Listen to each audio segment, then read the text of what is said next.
you mean a lot to me. You keep on loving me. Right now. I lift my hands in worship. Worship. Jesus, you mean a lot to you. Love me, love me, love me. I love the way that you love me, love me, love me. I love the way that you love me. I love the way that you love the way that you. I love the way that you love me. Afternoon, everybody. So I lift hands. And from US, good afternoon from Nigeria, good evening, wherever part of the world you're joining from. We welcome you to the LinkedIn Hangout 2.0 with Investor Jetty. I am super excited for this one because, this is happening at the Christmas break. We had one earlier this year, but it was during the full academic year. So I'm super happy to be here. And without much further ado, we're gonna move straight to the agenda of today's event. We'll be starting off first with an opening prayer. So anybody on this call who is kind enough to do the honors of giving us a short opening prayer, no more than 1 minute. We appreciate it. Yeah. Who wants to do the honors? Just a short opening prayer before we kickstart the event. Come on. It's easy to say things. A little closer. Anyone can do that. You want me to call names? I was $29.99 for line. We let need me scroll and see who's on even one. Comfort. Do it all behind the wheel of a capable. Oh, Kingsley is here. Oh, Kingsley. Next Yeah, please do. Go ahead. Just unmute yourself and just give us a short opening prayer. The ultra versatile. Okay. Good evening, everyone.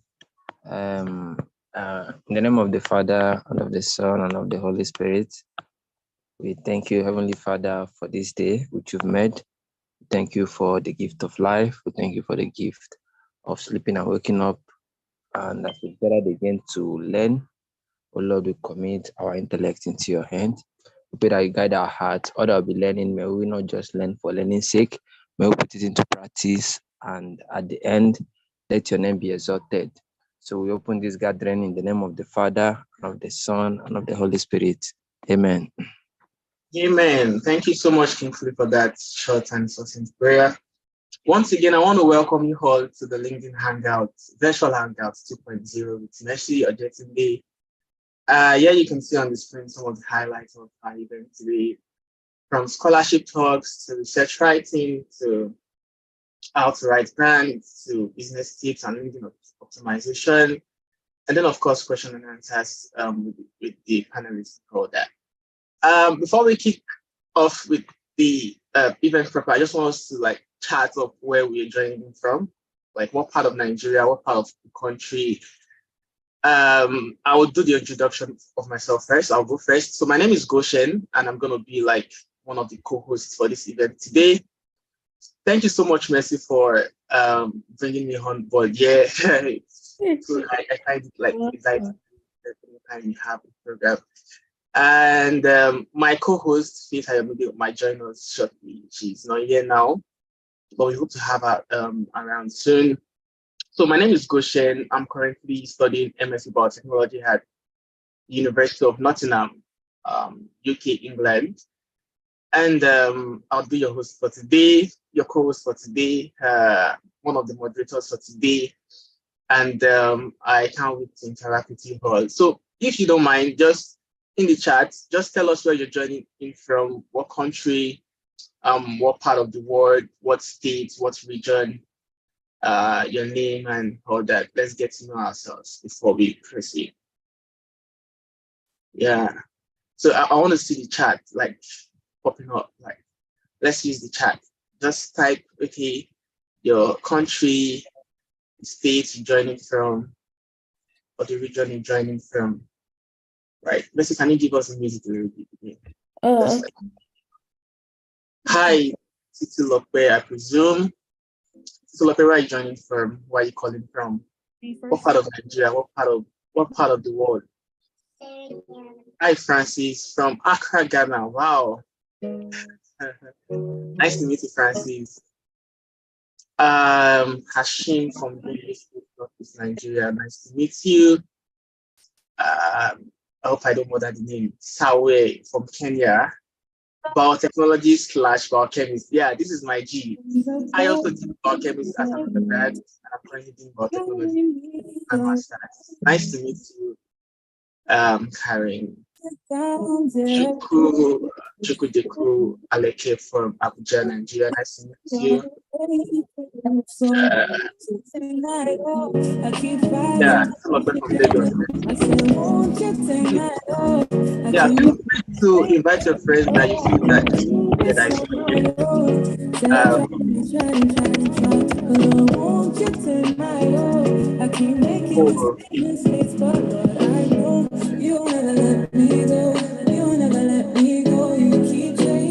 Hi, Sylvester. Nice to meet you. Okay, Chris wants to talk now. Okay,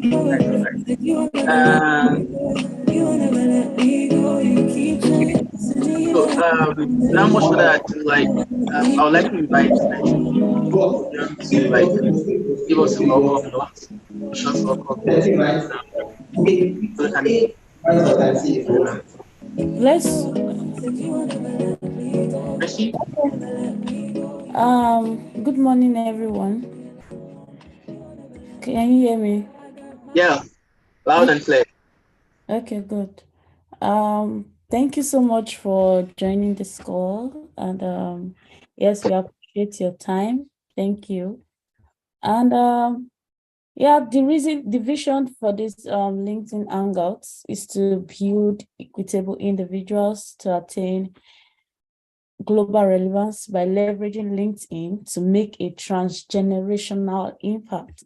So we don't want to just come here to, to waste our time. We don't want to come to play and all that.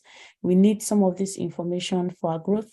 We need to leverage, the opportunities, given to us to make a greater impact. So I will not be talking too much. I can do a lot of talk later. I would like the first speaker to come up, because of some things we need to So change the if you arrangement. can just put up the biography, I'll just read it briefly so that it can come up. Yeah. Yeah. I see that. Yeah, I can see your screen, but not the biography. Okay, so let me. Okay. Okay, yeah. Thank you very much. So our first speaker for today is going to be Prince Hagu. So Prince Hagu is a researcher and academic staff in the Social Work Department, University of Nigeria, Nsukka, and a senior research fellow at the Health Policy Research Group, University of Nigeria. He is a Commonwealth scholar. Is a Commonwealth Scholarship alumnus of the University of Dundee, Scotland, UK, an academic editor of Plus One, and the African section editor of Social Work and Social Sciences Review. He holds other editorial board positions at Family Medicine and Primary Care, Frontiers in Public Health and International Journal of Public Health. He instructs on policy and social welfare courses with a focus on health/well-being and development governance. His research niche is in social policy, focusing on One Health systems and policy/program governance in immigration and education. He has secured a couple of research funding from several funders, to include the US Department of State, Foreign Commonwealth and Development Office, Bill and Melinda Gates Foundation, and many others. And he has executed several research grants as a senior research fellow, research uptake lead, and policy officer. He is the communication lead of the African Health Observatory Platform, WHO, Afro Nigeria Health Center. So Prince Hagu is someone I know on LinkedIn. He's like super big when it comes to research writing, research publication. As you can see, he's a Commonwealth scholar. He's an alumnus in the Commonwealth Scholarship body. He has written so many publications. He has won a couple of grants. So like, he's someone you want to tap like so many things from as a budding researcher. And you would agree with me that having like research papers, winning grants is a good way to add like value to your portfolio and what have you when it comes to even scholarship applications and even promotion in the academic space. So, Prince, you are much welcome this morning. Hi, Prince. And we appreciate you. I know you are very busy now trying to move from, Exactly. I think, to Geneva also. I don't know, but like, we appreciate you and you have a podium. Thank you so much, Prince. Thank you for your time, Prince. Yeah, all right. Good afternoon, everyone. I'll have to be very quick because I'm supposed to be catching a flight, from Switzerland to Ethiopia, in a few. So,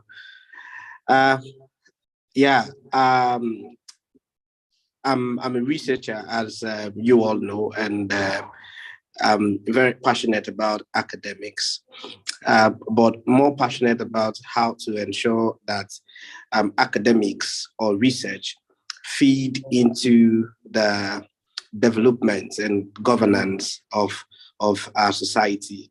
And so most often when people come across me, making them to understand that every researcher want to publish in the best of journals. We want to be there, up there, getting grants and doing all of those wonderful things and all. But for me, the passion, I want to see that Mr. A is changing from B to C, and Mr. D is changing and moving from E to F. I really literally want to see changes in the lives of people. I literally want to see changes in the lives of communities. And so that is why I'm well involved in doing, research and actively working in the academia. Because the motivation for me has to do with making sure that our country, Nigeria, our continent, Africa, and even the world, that there are tangible changes we're having and we're experiencing. So the first thing you must get to ask yourself, whenever you want to pursue anything within the academia, or you want to get involved in the research, is to be very clear about what your motivations are. If your motivations are to make money, be clear. If your motivations are to publish in prestigious journals, be clear. If your motivations are just, let's say, maybe for the fact that you think it's a prestigious, a platform, it's something that adds or feed, your ego, be very clear, and so that where you're driving to. But for me, I've met people who have these different motivations, and I can comfortably and confidently say that the best persons that I've met within the academia that are really doing so great, that are really doing so wonderfully well, are the people who are in the academia for the people. The people who are in the academia for the communities, the people who are in the academia for the vulnerable, the people who are in the academia to make sure that society is developing, society is changing, impact is being made. These are the people that I'm very sure are the ones who are really making waves and doing a lot of great things in the academia. And interestingly, these are the people that are making the money in the academia. So I've met people who have motivations on the other side to make money, to want to have a name, these people do not go far, And so I would say that if you're listening to me currently, my advice to you is see research, see the academia, see what you're doing within your field, the groundbreaking idea you want to bring about, the proposal you want to write to get the funding. See these things as avenues to improve the lives of people in the society. So many a times when people ask me that why is it that I'm not really concerned about traveling, and going to live in any of the developed societies. Yeah, I've lived in these developed societies. Currently, I'm talking to you from Switzerland, and I'm returning to Nigeria. I'm from Ethiopia. I'm definitely going to get back to Nigeria, and I'm going to be working for it. I tell people that for me, it's passion. I'm passionate about my country. I can't stay, for a long time, and I've not gone to one community in one rural area to really know what's happening. This is I know some of the studies that I've done that have strengthened the health system, in Nigeria, somewhat even recently, one of a corrupt health administrator almost lost her job because of a research, that we're doing. For me, these are the things that I'm after. I want to make sure that I use research to improve lives, and I use research to protect the vulnerable people, and I use research to move Nigeria from where it is, to where it's going to be. Some people have given up, on the country and all. I understand, and I share that sentiment, but however, for people like myself, I'm interested in doing my beat, okay? And someday I'm going to die, and someday I'm going to live. And what will people talk about me? What will people say about me? What legacy am I going to be leaving? Yeah, the country isn't going to change in a day or two, or in the next 1 year, in the next 5 years, or whatsoever, But the question is, have I contributed to the country?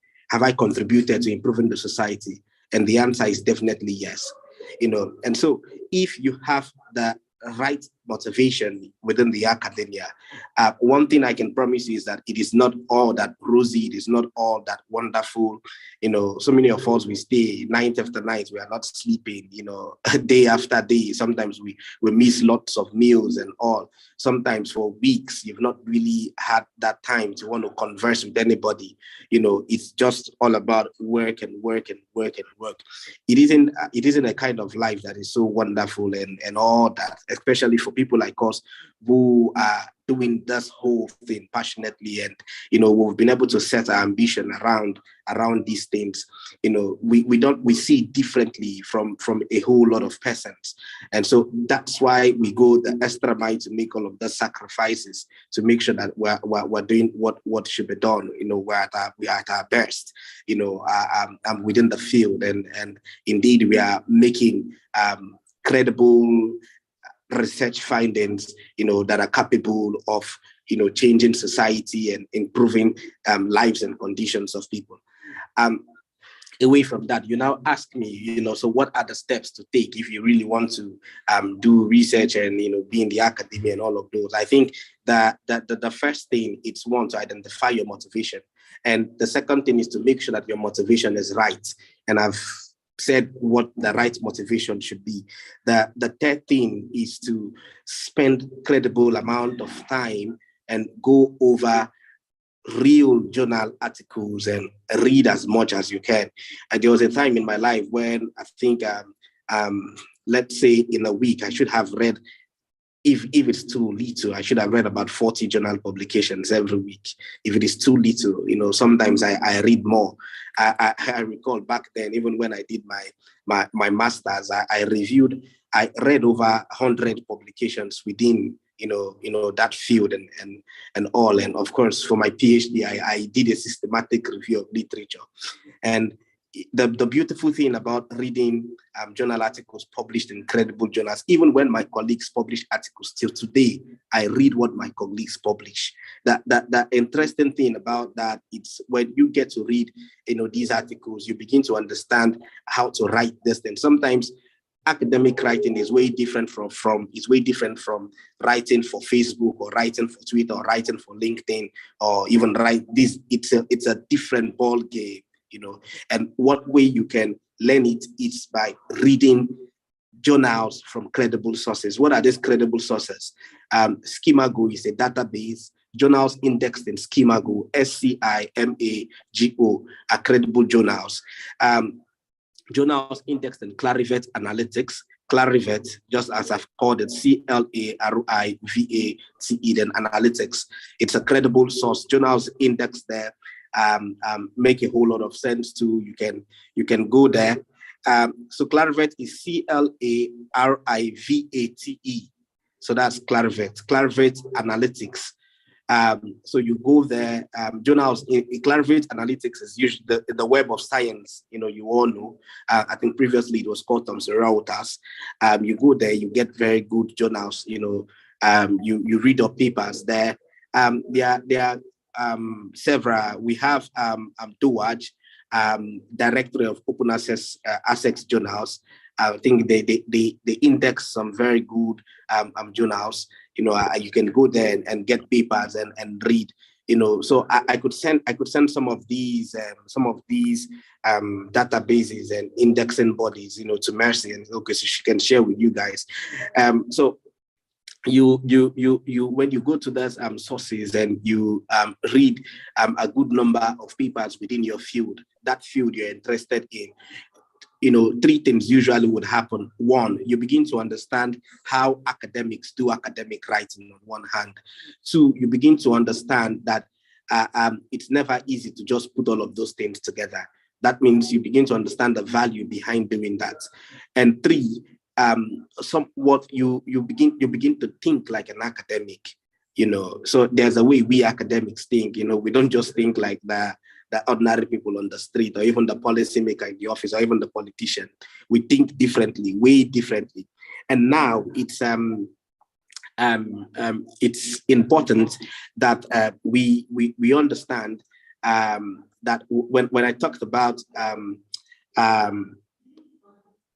these things, and how we need to read up those things, it's important for us to understand how to do them as well. And one way to do these things is when you've read a lot, you can begin to start to write. But when you begin to start to write, you must understand that it's never going to be perfect, and you should get prepared for rejections. You should get prepared for failure. You should get prepared for, you can submit a paper by 8 o'clock in the morning, and by 8 p.m. in the evening, you're having a rejector straight from the desk of the editor. The truth is, even we who you think that, yeah, we publish quite a lot, we still have rejections, like loads and loads of rejections. Even the professors you think that the Nobel Peace Prize winners, these people still get the Nobel laureates, in research, these people still get to have rejections. Nobody outgrows rejections. So all we just try to do is to make sure that we build a threshold where we begin to have more acceptances than rejections. So rejections can come in terms of, journals, you want to publish in top-rated journals, you get rejected. Rejections can come when you even submit a proposal. I could make an application like for a research grant like 5 times in a year, and I'm getting just 1 for rejected, So, but it keeps you going, that at least you're having 1 acceptance of 5 applications, or 2 acceptances of 6 applications, and all that. So the next thing is, when you've done this, you begin to develop that psyche of being in the academia, that psyche of doing this business. Then you move to the point where you now understand that you must grow some level of patience. So academics are patient people, very patient people.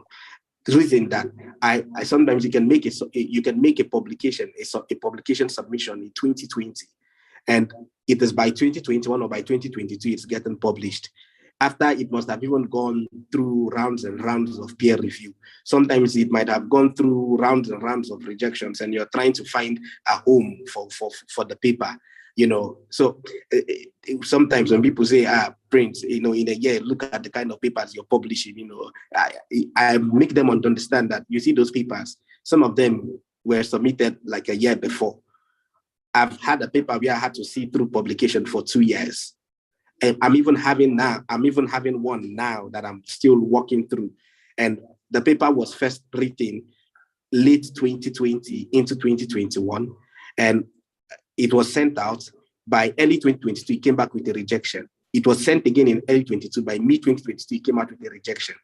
And I'm trying to work on it now to make sure that it goes out, because for me, once written, it must be published. So far as I know that, yeah, this is quality. I've spent my time to put that stuff together and understand that this quality needs to be out, that people need to see it. I don't give up. So that's why I say, as an academic, you must learn how to be very patient.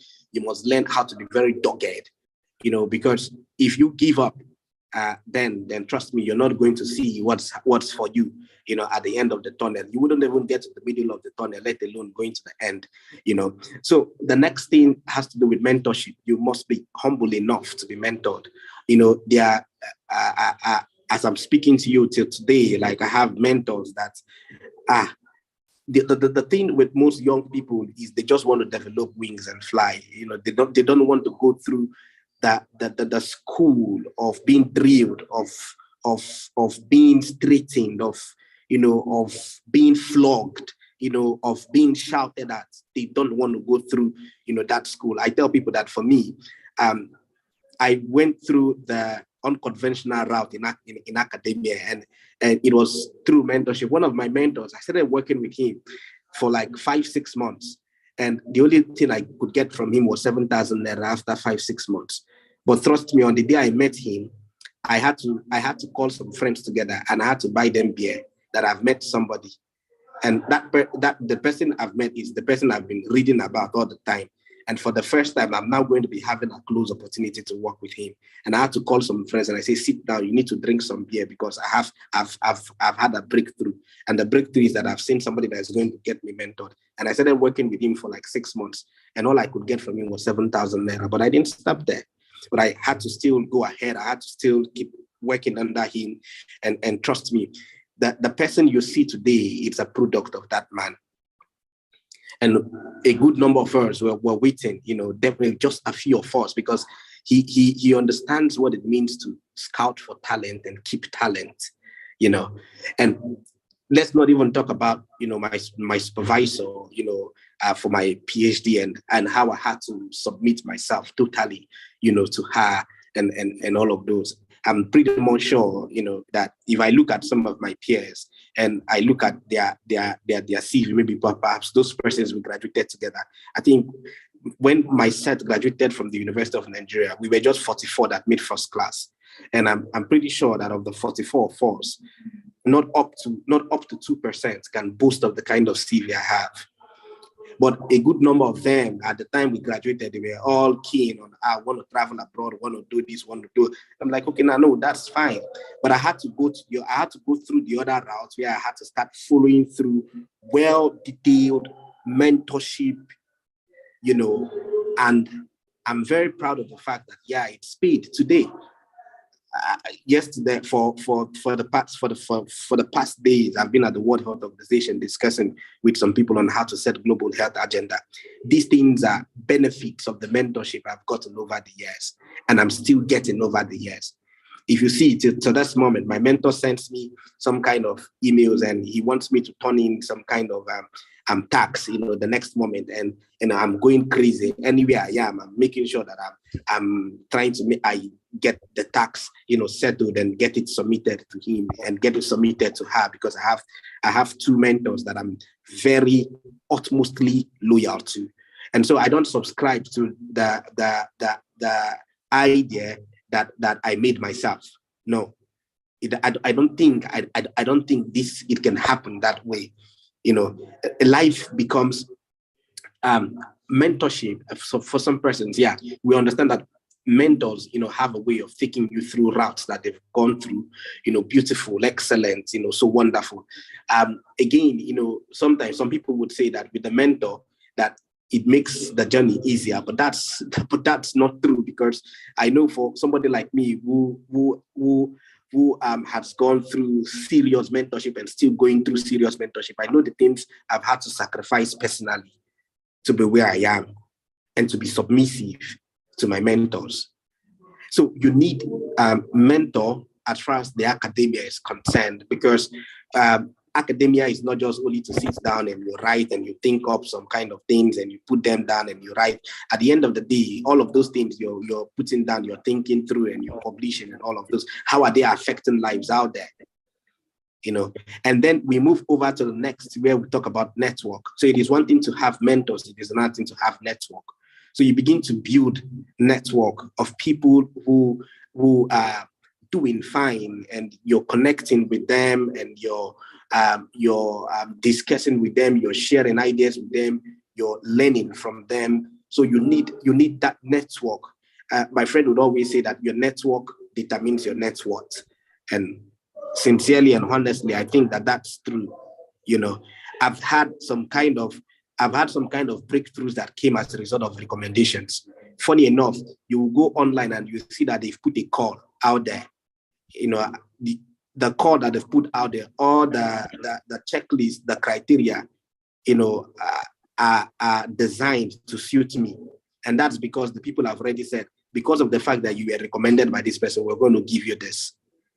But for rules' sake and all, let's put out the call out there. And they put out the call, and you see that everybody who would apply for you will be trying to apply to suit my person. But you can never be me. And so at the end of the day, they just give it to me. It comes from recommendations, and these recommendations come from networks.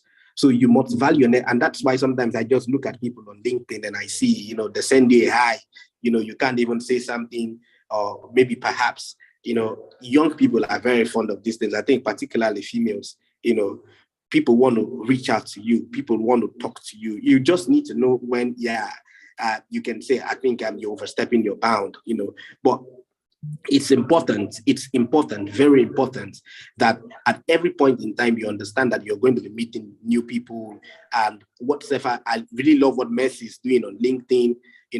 There are certain times that if an opportunity comes into my head now, and I know that I've seen Messi, I know that she's in the US, I know what she's doing, I know what her field is like, and she's seeing all of these things online. If something comes to my mind now, or maybe perhaps I get an opportunity and I need somebody like Mercy to feel that opportunity, or to get that opportunity, the only person I'm going to think about is Mercy. And that's because she has already created that impression in the minds of people. And so it is important that as young people, you try as much as you can to create good impressions in the minds of people. Good impressions in the sense of these are the things, these are the kind of things you can do, or these are the kind of things you do. And so that when all of those opportunities that fit into these things you do, come around, you're going to be the first person that these guys would have in mind. And finally, before I leave, it is very important for us to understand, that to work in the space, we've talked about mentorship, we've talked about, doing the do, which has to do with reading and reading voraciously. We've talked about being submissive, to mentors and building networks. Very lastly, I would equally say, you must be passionate about this whole thing.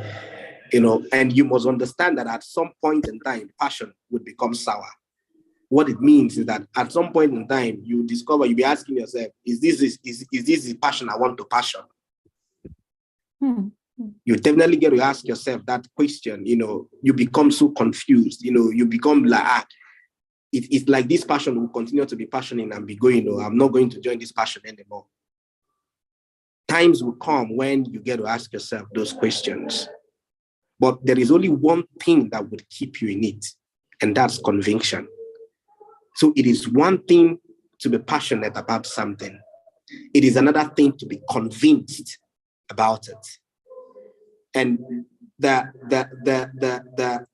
idea behind conviction is consistency. When you're convinced about something, you're going to be consistent in doing it. You're going to be consistent on it. Definitely, someday and one day, that breakthrough would come. Even the Bible had to state that, seest thou a man diligent in his ways. By diligent, the Bible is trying to talk about being consistent in his ways. So diligence and consistency, they go hand in hand. So for you to show that, yes, you're indeed diligent, then you must be consistent. So you must try as much as you can to pay the price. Do it. It might not be paying now. It might not be paying in the next 1 year. It might not be paying the next 2 years. But keep doing it.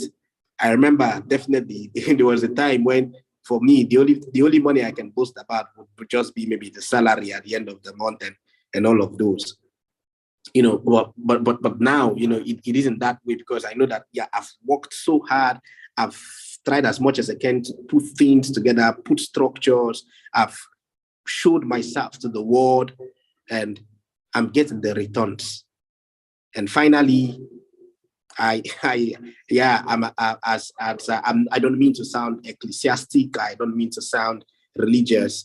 but there is a place of the supernatural in all of these things. And so that's why if you read Robert Collier's book, he said that the human mind is divided into three: the conscious mind, the subconscious mind, and the superconscious mind. He said the conscious mind has to do with what you can control. The subconscious mind, you can't really control it, but it controls the conscious. And lastly, the superconscious mind, which has to do with that place, for divinity, and all. That's where God comes in. That's where the supernatural forces come in, and all of those. So these three levels of the human minds, they work in hand. So there are certain things that can be revealed to you, somewhat we've seen it. It's happened severally, and you begin to walk along it and feed it into your subconscious, and then it gets into your conscious, and then you begin to make sense out of it. So I would just say you don't disconnect the supernatural completely away from all of this pursuit. There are times when it's prayer that would keep you going. There are times when it's songs that would keep you going, and there are equally times when it might even be beer that will keep you going. But whatever, just make sure that you're going, and and you're moving, and you're doing what should be done, and you're consistent, and you're diligent, and you're submissive to authorities, you're submissive to mentors, you're learning, and you're crazy about these things. You're passionate about it, and not just being passionate, you're convinced about it. Thank you so much. Yeah, thank you so much. So much, Prince.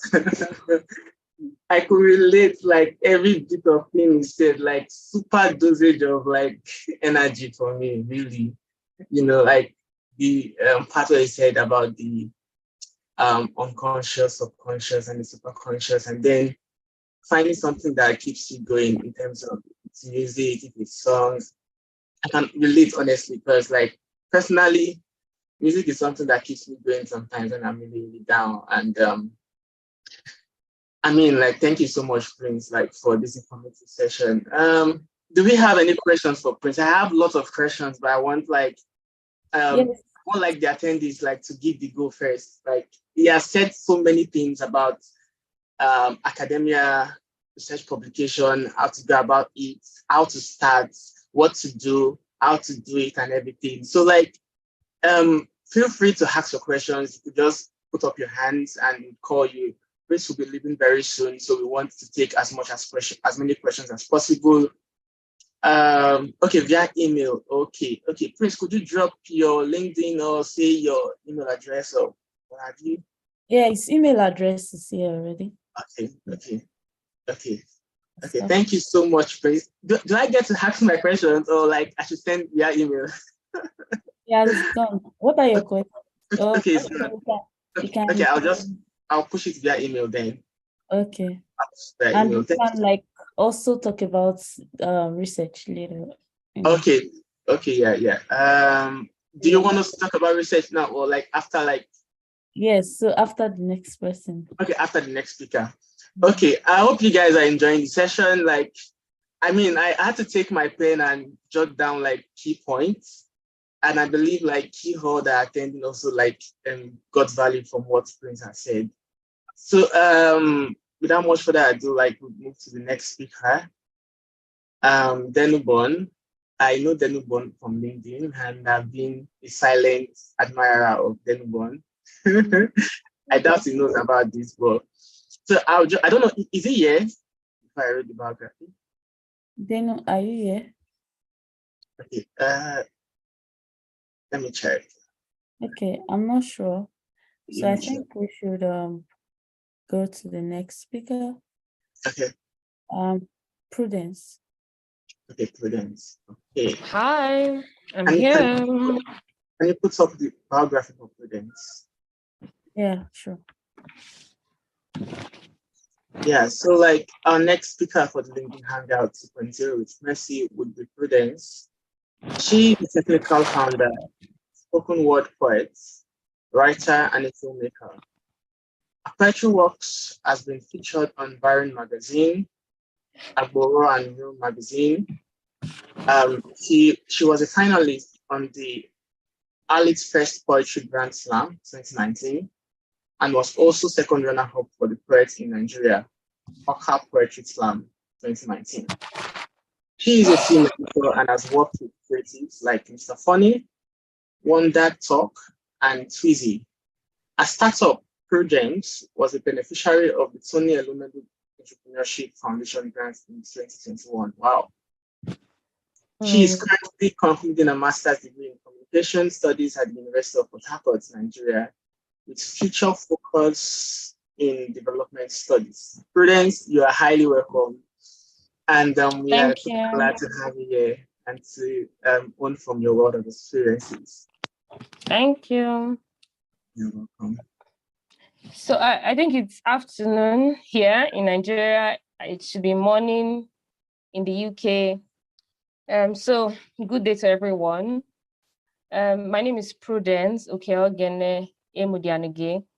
I do a lot of things, but they're streamed in the line of communication and media. So I won't be talking about myself. I'll just be talking about my journey through the Tony Elumelu Foundation.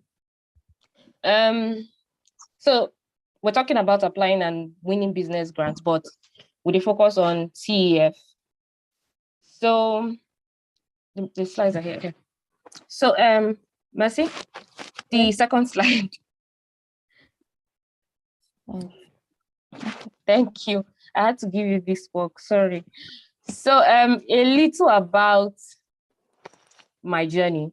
In 2019, I was serving in Anambra State, and it was at the end of service. There was no money. Usually, you start thinking about your life when the pockets have started drying. So I started to think of what I would do, and somehow I had stuff that I wanted to sell. And then other people had stuff that they wanted to sell too. So I started a thrift store for furnitures or furnishings for houses because people were moving. And at that particular time, it made sense. I was making small cash for it. And a friend of mine who was a lawyer at the time said, it would be nice to register your business. You have to find a name for your business because it is good when your business has, say, okay, since you're a lawyer, maybe you want to chop money, but I think what you're saying is important. And so we registered the business. In 2020, Tony Elumelu, one of my roommates had applied for Tony Elumelu, and she told me that, oh, this is what is happening. Oh, this is Tony Elumelu. I said, what is it? Okay, let me apply. I applied in 2020, but due to the COVID, they had to postpone the entire program. And in 2021, while we're waiting for the process of the Tony Elumelu Foundation program, I participated in Pan-African Women Entrepreneurship Program, MasterCard. So it was just accumulating or taking in knowledge. And in 2021, after the long journey, I was a beneficiary, or my startup was a beneficiary of the Tony Elumelu Entrepreneurial Grant in 2021. So that's the journey. So now we're going to go into how the process is in the foundation. Tony Elumelu said, the future we want for ourselves is one of our own making. If you want something, nobody's going to do it for you. You have to do it for yourself. So, Mercy, I'm a bit fast. Most of us will not know what it is, but it's a very popular program. And for people in businesses, Tony Elumelu was very determined to build entrepreneurs in Africa. And he decided to raise them, mentor them, and fund them with a grant of $5,000 for their business. So it has continued since 2010, and it continues every year. Every year, there are a lot of people that apply, and people get the grants. So the next slide. These are the phases for the program. So it's a year long. And first of all, you apply. After applying, if you get shortlisted in the first stage, there's a business training that has a quiz at the end. If you pass that stage, there's a business plan submission phase. And after that, there's a pitching event. And after that, you go through the seed capital phase. So it's a year-long event. The next slide will have like a timeline of it. So in January, it opens until March. So that's 3 months, 3 long months for you to apply. And the portal closes on the 31st of March. It closes on the 31st of March. And in April, the training starts. Training starts in April and May. The business quizzes start happening. Then in July, there's a pitching event. If you get through the pitching phase, there's a background check, and then the seed funding is being disbursed. So let's get into it, because we have like 27 slides. So the first phase, which is the application phase. The application phase. These are the questions that you'll be, most people, one thing that I've noticed is, I tried it last year. After applying, I sent a message to my friends, and this is just the thing. As they open it and they see all the questions and all the sections, everybody's like, I'm tired. What is this? It's just so much. It's just so much. But it's like Prince said. He said, your passion is okay, but you need conviction. You have to ask yourself, why am I doing this? That's what will sustain you through the route, through the journey, through the hard times. So this is the first stage of the hard time, and you just have to go through it. So the questions, personal information, there's the business information, and there's the cognitive assessment questions. It's just normal interview questions. You just have to be sincere as much as possible. And then you can eventually pass through the phase. Message the next slide. Okay. Thank you. So these are questions what's funny is, if you do a very good research, you might find out that the questions are repeated. So it's always important that you do your research, because it's something that you want, you have to do your research. These questions are there. They are there online. When you go through them, you see them, and when you encounter them while applying, they will look easy for you. So the next slide.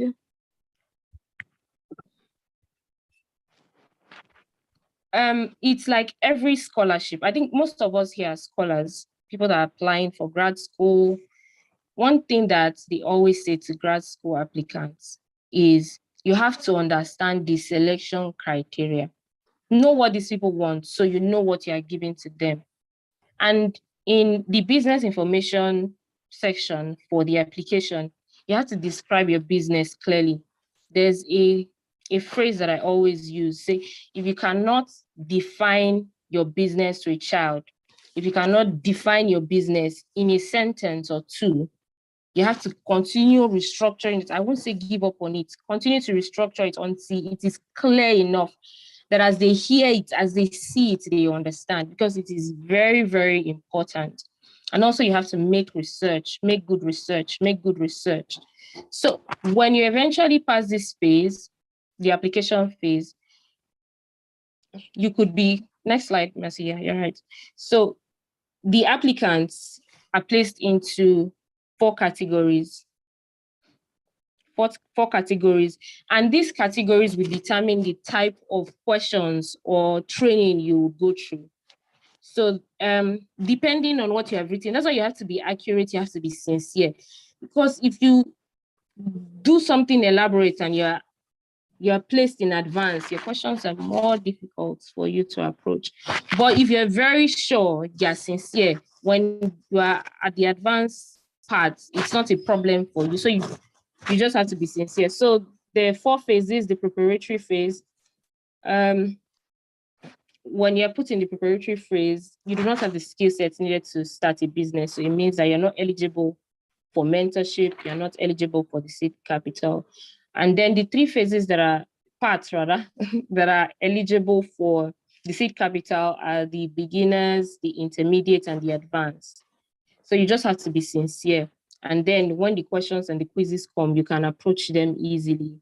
So the business training phase, the business training phase, it takes place online. So they have like a social media platform, I'll put it that way, but it's a platform where all the applicants are put together. You have your business, your part template, your case study, their materials, their videos, the templates, their articles that you just have to go through, because a quiz will come at the end of it.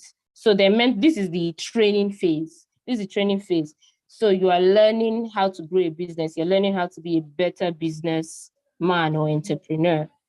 So it covers registering a business, scaling a business, product design, and everything. And it's just really nice that you take your lessons seriously and you're calm, you're confident while going through it, and you study well for your quizzes. Something always happens. I think it happens with every year, every people. There's this tension that people start to put in, because there's so many people that apply for it.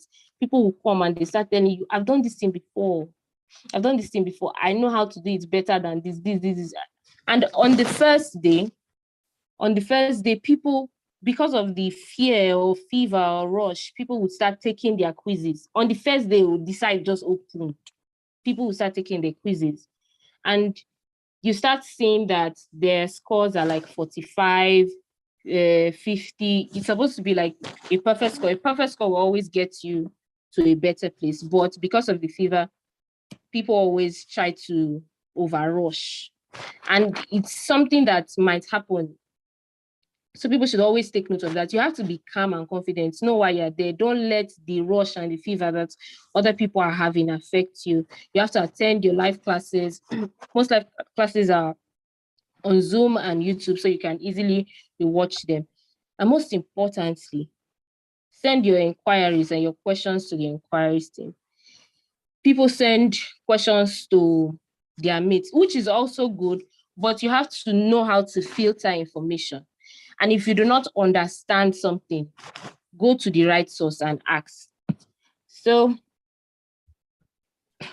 the mind is just like a muscle. The more you exercise it, the stronger it gets and the more it can expand. So there's sometimes that we feel we can't take it anymore. It's just too much. It is just too much. It is your mind that is deceiving you. You have to build it. You have to exercise it. It's like working out. The more you put, the more work you put, you do 5 laps today, you can do 10 tomorrow. So yeah, and after that phase, people will get their mail. They'll get a mail. This is why it's very important, so people do not regret. You always have to make sure that you're calm. I can repeat that for so many times. You always have to make sure that you are calm. You're calm, because it goes through. It's a year program. People will start coming to tell you that they know how to put you inside it. They will write your business plan for you. They will take your quizzes for you. You have to be calm and confident and do things by yourself. So the business plan submission phase is right after the business training phase. So now you have to write a business plan. And it's not too elaborate. It's a summary. It's a 5-page. Thank you, Mercy. It's a 5-page business plan. And Mercy, in the next slide, there's like this is what it looks like. The instructions are there already. The instruction is there. And what most people do is they start to worry. How am I going to do it? Is there like the I don't know how to explain. The questions are there for you to answer, and people still worry and people still fear. You always have to stay calm and confident. It's a killer. Fear. It is so terrible. So the questions are there. It's a 5-page document, remember? And it just covers what a normal business plan would have. But this one, they make it even easier. They have their questions. You just have to back it up with your answers.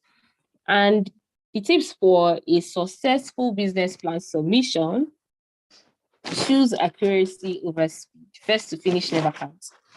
You have to stay calm and confident. And because the instructions are there, you read, you understand, you follow. If you have a question, something you're confused about, you have to ask the inquiry team. They will always be there. So when you're writing your business plan, you have to think big. You have to think big because it's not only you. Two people can have the same idea, but it is the largeness and the depth of your plan. Like let us see that you have substance. Let us see that you have vision. Let us see, even if you are not doing it now, let us see that you have somewhere that you want to be. And it is those people that they will chase after. Say, this person is thinking big and dreaming big. Be bold, be expressive. They want to see that. Most importantly, read, understand, and follow instruction, and become and confident. Don't allow fear. Yes, it is just like submitting a scholarship application. Don't allow fear at all to take hold of you. So after the business plan submission, Ibuko Awashika said, you can live more deliberately and intentionally than accidentally. And this just reminded me of something. Most people would, because of fear also, I think, they would push their writing to a later time, like scholarship applications. There was something I saw in one of the videos say, you cannot write a scholarship application overnight. You have to start. You have to start from, and then your first draft gets better to a second draft, to a third draft, to a fourth draft, and it keeps improving. You see new things to add, and you just get better. And that works very well with the TF application also. So after the business plan submission, luckily, you get to the pitching phase. The pitching phase, what is funny is that it was already taught in the business training phase.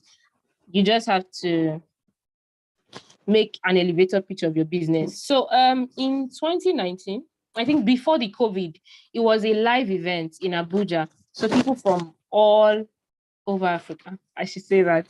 People from Africa will come to Abuja. It's a very big event.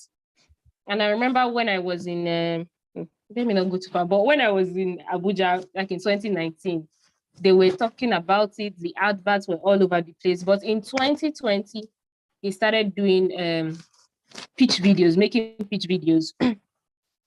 So you make a pitch video from wherever you are. Because of the COVID, they couldn't go to Abuja. The situation of the pitching might change depending on if they see that people can no longer be restricted and everybody can be in a room together. So the pitching phase, if we go back, which is a bit too far, but if we go back to our business plan template, it already has like instructions. They say, use this for your pitching phase. So everything about this is already there. You just have to see it. You just have to see it and trust. And if you do not trust yourself enough, which I would also advise, if you do not trust yourself enough, go and ask the right source. They are always ready to answer you, which is very funny. Most people do not know that. They are always ready to answer. So the pitching phase is you are highlighting what your company does, who it serves, and what makes it stand out from other people. You have to make it very persuasive. It does not have to be an elaborate video even. This phase also, everybody wants to chop money in this country. This phase also, there are people that will tell you that they will do video for you. It was so funny. People will be ready to make videos for you. People just want to make money. So you also have to be wise to trust yourself a little. Trust yourself a little. So tips of pitching phase, it was also choose accuracy over speed. Choose accuracy over speed. Make sure that you're doing your small, and you're gathering yourself. Write your pitch down. Give it time. Write again. You see things to correct. Memorize your pitch. Get free with it. It's like doing spoken word poetry. You read two lines in a day, or it's like doing a presentation, two lines, and over time, it is inside of you. It is inside of you already. When you're talking about your business, you are excited, and it is the excitement that you have that would make the other person to be excited about your business. They're just like, why is this person smiling? They're excited about it too, and that follows. So after the pitching phase, okay. So this is for in case you're afraid. People get scared. But it is your determination, your conviction. You know where you want to get to. You know what you want to do. Your business doesn't make you sleep at night. You keep seeing your business in your dream. You keep seeing your business everywhere. So please, you have to go ahead with it. Your dreams are keeping you awake, so you have to pursue it. Mercy, please permit me. I remember when I had to make my pitch video, my elder sister was getting married, and it was, I think it was like a day to I had already written my pitch. I knew that I had to make the video, but I was having cold feet. And I kept telling myself, this is not the right time. This is not the situation that I want the video to be in. This is not the situation that I want. So I just, what is this? Why am I delaying? I just put the phone up there and I made my video. In my own room, I did not go and hire light. And that was just it. I was excited about my business, and I guess God is good always. So, and then I proceeded to the seed capital phase. The seed capital phase is a background check phase. I will put it that way. It's a background check phase. At every stage of this, people are always looking for how to make money. So also at this phase, people will tell you that they can help you to do it, and they will do it well for you. So you always have to make sure that whosoever you are entrusting with your money, whosoever you're entrusting with something, you are sure of that person. I spoke to a friend recently, and she was telling me that she got to the seed capital phase, all right. She had given her money to somebody to register a business for her, because for you to have a business account, which is also very important, for you to have a business bank account, you have to have a registered business. So she gave her money to somebody to go and register a business. So that's how the person took her money and ran away. Somebody that was supposed to get seed capital. You always have to make sure that whatever you're doing, you're not doing it out of fear. You are sure you have verified this person that you're giving your money to, because you don't know where problems will come from. But God will help us. After the seed capital phase,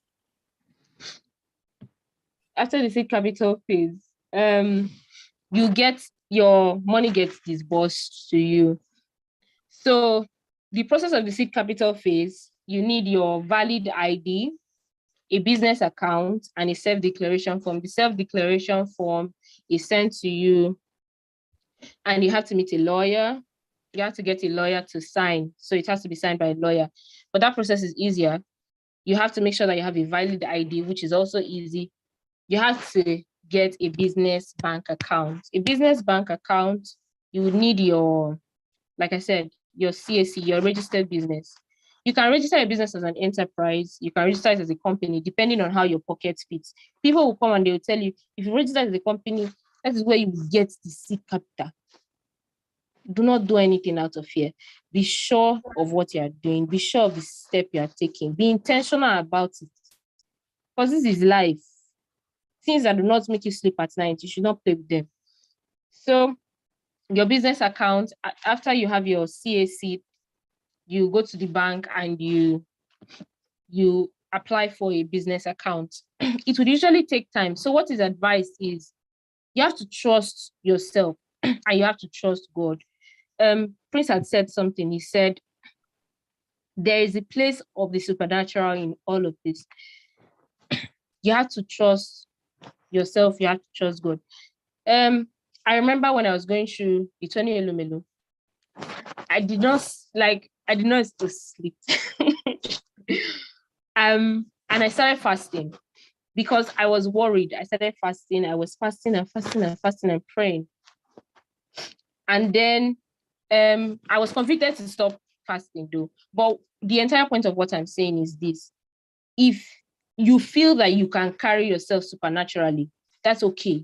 But you have to have something that you can hold on to.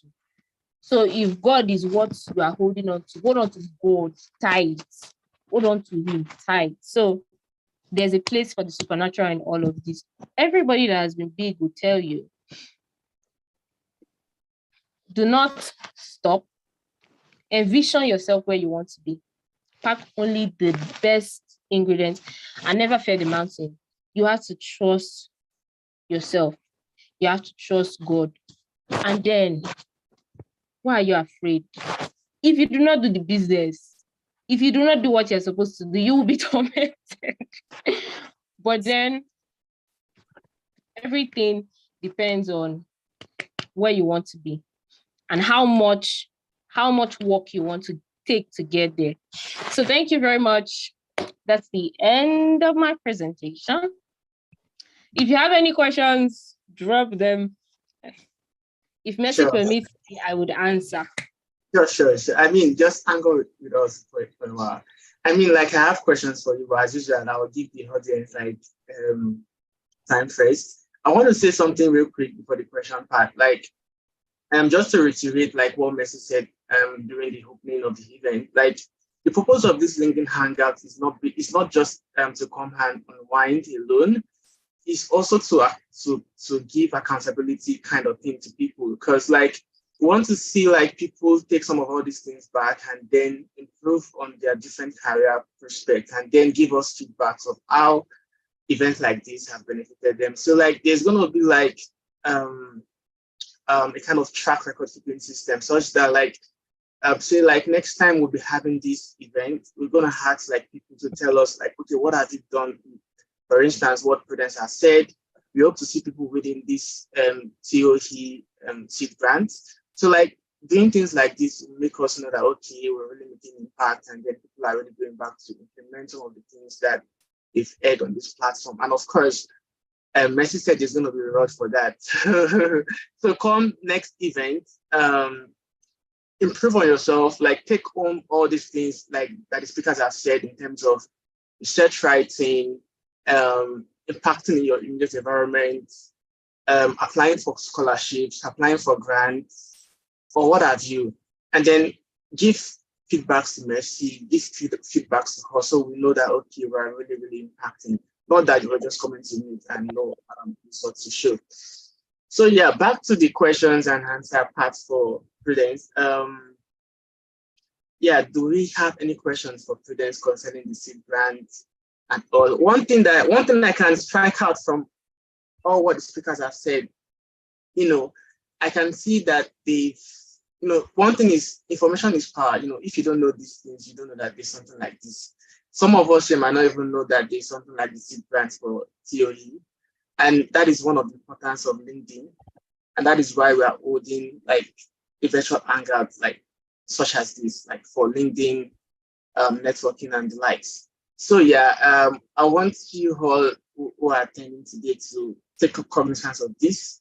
Whatever area of interest you have or focus of interest you are, you can always use LinkedIn to harness your or maximize the potential, right? You can always get information from LinkedIn. You can always network from LinkedIn. You can always get mentors from LinkedIn. You can always see scholarship applications from LinkedIn. You can always get inspiration from LinkedIn. So like LinkedIn is a very powerful tool that you can actually use to scale up whatever thing you are doing. So yeah, Prudence. Okay, I've seen like one pop out just now.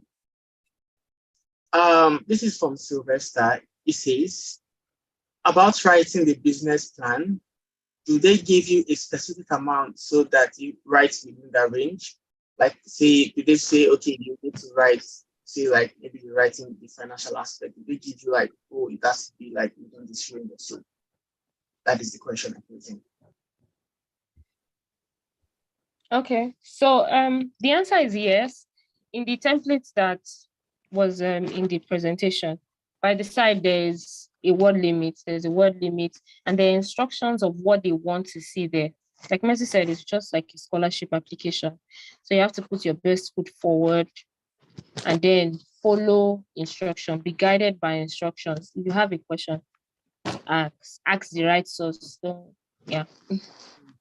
Thank you very much, Prudence.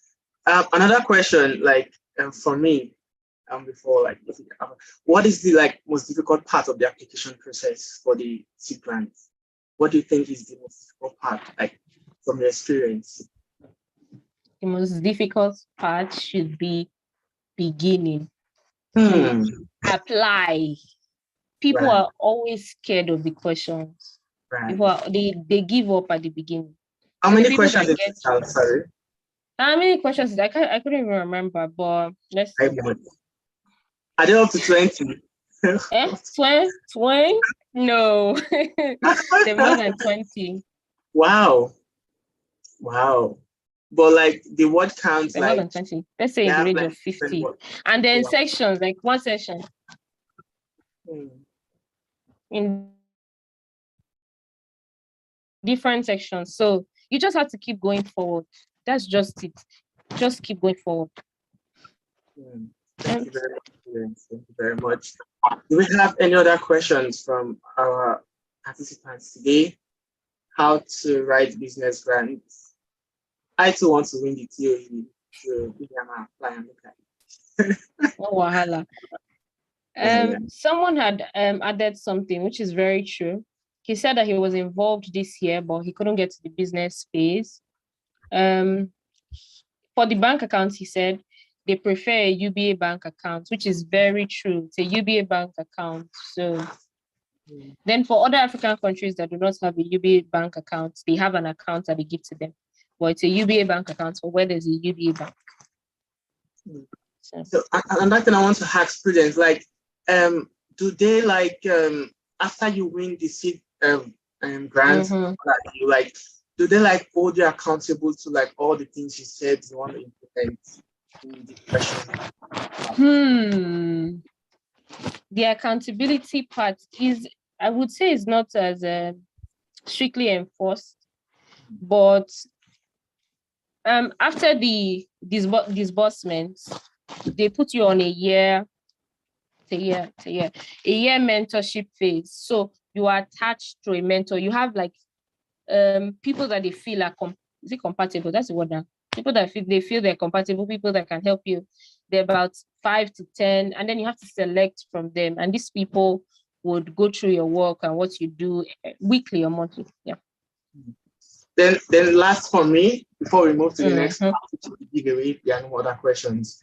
Okay, I can see some other questions popping up. Yeah, drop your questions, please. So what did I want to ask? Yeah, so like, do they have like a soft spot for certain kind of businesses? Like, you know, I'm trying to like, or rather, are they specific to like just one niche, or like they are flexible and open to different kind of business ideas, as long as it benefits like Africa or the community? Yeah, I think what you said just answered it too. As long as it benefits the community and Africa. So but every venture, is it venture capitalist? Every person that is investing money in you would look out for what is in vogue. Sorry, I would say that what is in vogue and what will give them money. But I think that's what happens. What is in vogue, what will give them money, and how you say you do it. How you say you do it. So they're looking out for what kind of person you are. Do you look like somebody that can run a business? Basically. Well, especially when it gets to the business plan phase, do you look like somebody that can run a business? Is it by my face or by what I say? What substance do you show? What substance do you have? Yeah. So, but any business can go. Okay, any business can go. Okay, any good business can go. That is for profit, that we make them, that we increase. That will make profit for myself or for who? Like. Okay, so the entire team, or what TF is about, is to make sure that people are employed. So he started TF to make sure people were employed. So your business is supposed to create employment. So and increase the economy of Africa. Okay. So must I be following TOE before I can get the grant? That is very funny. Must I follow TOE? No. Are you sure? Or must I follow TOE? Not really, but you should follow him. You should be inspired by his life, inspired by his work. No, right? Because like sometimes, maybe I'm not sure. Could there be some kind of bias? There's a series. Let's just do a background check on this guy. Like, let's see who's following me. Let's see like what was doing and stuff like that. Let me see if he's my follower on LinkedIn, and let's see if he's following me on LinkedIn or something like that. Well, he's not the one. He's not the one doing the assessment. So it won't work that way. Yeah, he's not the one doing the assessment. But you just have to be passionate about whatever you're doing. Let them see that you're mad about it. Yeah. You feel like this thing will work. It will work. There's a problem here. I want to solve it. That's just it, though. Okay, I think Messi, we've moved to the giveaway part. Okay, I have some questions here. I want Oh, okay, yeah. quick one before we move to the giveaway part. I know everybody wants the giveaway and everything, but let me open the chat just now. Someone is asking, must you have a business on ground before you apply? Okay. So TF funds, it funds ideas too, not just it must not have a physical business. But what is good, or what will put you what will make you look good is the fact that you are doing something about it. You can say that you have registered the business. You should have started. It is keeping you awake at night. So let them see that you have started something. You have started something. This is what I have done, and this is why I need your money. This is what I've done. This is why I need your money. So that you should initiate the process, even if you are not like there yet, like concerning the business. You should have at least done the CAC registration. Is that what you mean? The CAC registration is not a must. It doesn't push you away. Let them see that you're doing something. If you want to start maybe CAC is not your first foot forward. Maybe it's not. Maybe there's something else. But whatever it is supposed to be at the beginning of that journey, you ought to have started doing it. It just puts you above others. There's another one. Does the program fund Nigerians only, or it's open for other African countries? It's open for other African countries. And also, there used to be a document. So when you're applying for the program, just keep your eyes open, make it good research. There's a document like scholarship applications, so you can do like a background check to see how much do they give to each country. What area, what criteria of programs do they fund the most? But you have to do something that you're passionate about. I'm not saying that you should go if they're funding Agric the most, go and do Agric. If you're not passionate about Agric. Yeah. So one last question before the giveaway, I presume. If you have any other questions, keep them dropping in. We can address them after the giveaway part. So Ogechi says that is non-governmental foundation eligible to apply? It has to be for profit. You can do a background check on this, but it has to be for profit. I've read it like a lot of times. And I think when I was applying, I had like in an NGO in mind that I wanted to apply for, but I had to apply for profit, for the business I had in mind for profit, because they want to employ people. There are other grants that will serve NGOs, but this one is for employment, to make sure that Africa is better. That means a non-governmental foundation can apply again, like an individual. It cannot apply. Is it? No, it can't. I get the question. Messi, did you get the question? Like, person says, is non-governmental foundation eligible to apply? Yeah. So, like NGOs. Yeah, NGOs, yeah. Like NGOs, yeah, exactly. NGOs, yeah. Like if you are running, if you're an NGO, can you apply for? NGOs cannot apply, so it has to be like individuals. No, that's not it. Is that it, Mercy? Am I getting it right? Why is I that? think. Why is the person that okay, can you unmute your mic so that you can get your question very clear? Yeah. I presume what you mean by non-governmental is an NGO, right? Yes. Can they apply, like someone who owns an NGO? Can the person apply? Yeah, definitely. You don't. You're not doing. You want to get money, right?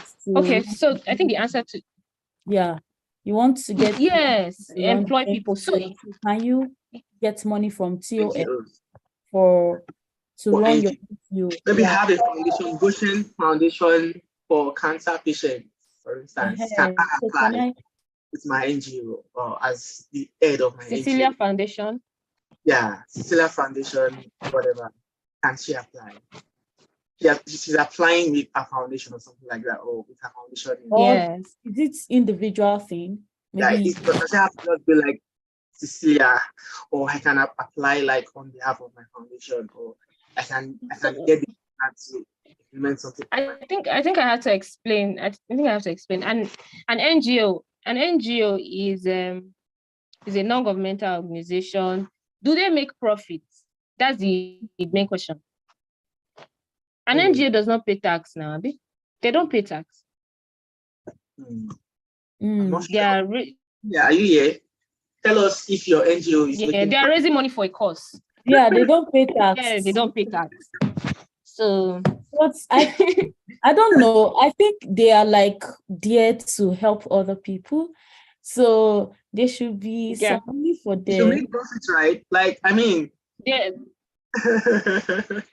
they can be something for them, but Yeah, the businesses that get the most attention are businesses for profit. for profits. Okay. Yeah. But there are other businesses, other organizations, other foundations that fund NGOs. That's how I put it. Okay. But then thank you so much, Prudence. Thank So you I so don't much. know if there are funding or grants for NGOs, like those who run NGOs, so that because I feel these people need funds. Yes. They are using this to make impact, right? So there should be grants you can apply for, funding and all that. So maybe something we have to look into though, because Is there any age limits for the application? I am 15 years old and I want to apply. At 15, you can't have a CAC registration. Okay, at 18, can I apply? Yes, 18 to. And your business must be less than 5 years old or 3 years old. I think. So you also have to make that research. But don't give up. Don't give up. If it's 3 years old, still put in work. If your business is good enough, of course, you don't run away from money. Exactly. But the age limit is because you can't register your business at 16, you can't apply. So you have to apply when you can register your business and be accountable to running the business. Thank you very much, Prudence. Yeah, you're welcome. I have more questions, but I'll just allow Messi to do the giveaway now. So I don't. Time is good. Okay. Messi, give us like a music on the background and then share the pounds and the dollars for us. Happy. So guys, it's time for the giveaways. So like just Okay. Yeah, so if you're there, get ready. Start pasting your accounts and everything, the first two. And please, when you get this, let us know. So we have empty hand. 79302. Fastest finger. Yeah, fastest finger basically.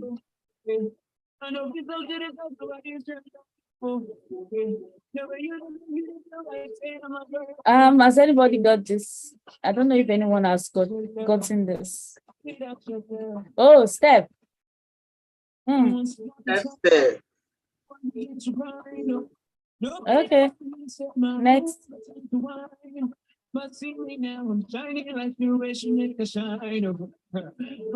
Glow, this is Glow, please. Fastest finger.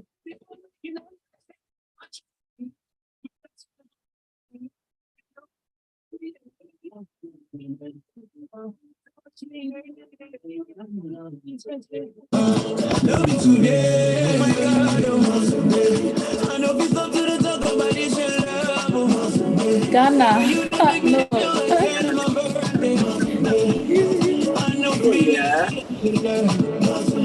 So who has gotten that?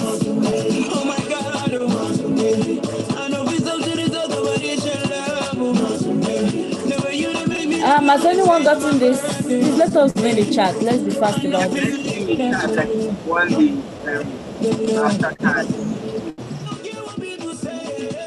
Glow users, where are you? Maybe Glow network is messing up. I know, right? You can just type in the chat if you have gotten this. Now. What did you say? This was happening in the chat. Yeah, I don't know. Has anyone gotten this? Ghost also when you get the vouchers, like you just get like you don't say anything. Next. Okay, another Glow.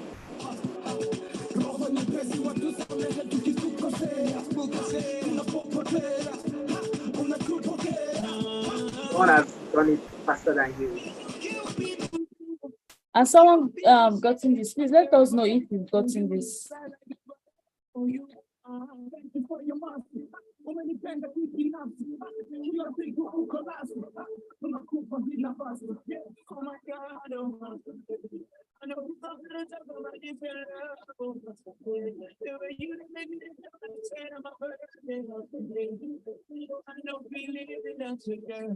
Hey, someone has gotten the glow, I guess. Oh, okay.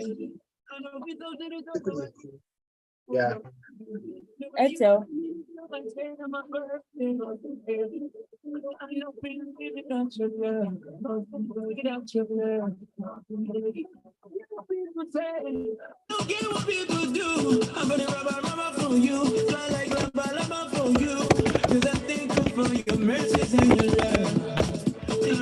Oh, good. Cecilia got Etel. Okay. Nice. MTN.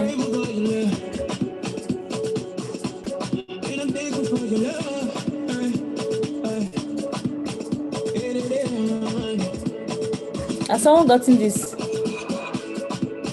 Holy, someone was faster than you.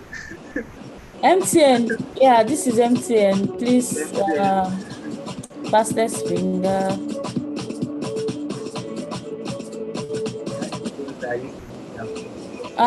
Who has gotten this? Hey, Abraham has gotten the MTN. Oh, okay. Congrats, Abraham. Yeah, Etel. So,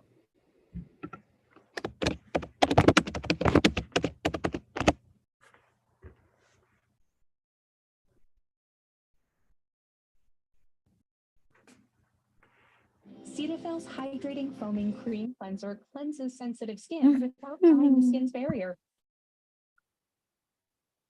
Oh, yeah, good. Yeah, that is the seed grant for your NGO. I'm just joking. Congrats, Ogechi. It's yours. Okay, that's good. Congratulations. So, like this is a good way to end the year. So we have a lot of information. We want to give it out. We want you guys to learn. Pack more for the next year. Exactly, so that you can prepare for 2023. 2023 is our year, right? 2023 is our year. So, guys, let's step up the game and let's work very hard. You know, a new motivation, a new purpose, and I believe God is going to help each and every one of us. So I'll stop sharing my my slide. I think Olgadima is there. We still have more giveaways though. Like, stay with us. Like, more is coming at the end, right, Messi? Yeah. Yeah, more is coming at the end. Yeah. So let's move to the next. So our next speaker is Ogadima. So like, I also want to I'm not sure she knows I know her, but I don't know her. Just like she so I'll be reading her biography. Like, so yeah, Ogadima is the computational social science researcher who uses digital media to understand and predict international conflicts. In practice, she is a budding threat intelligence analyst. She's currently a postgraduate research assistant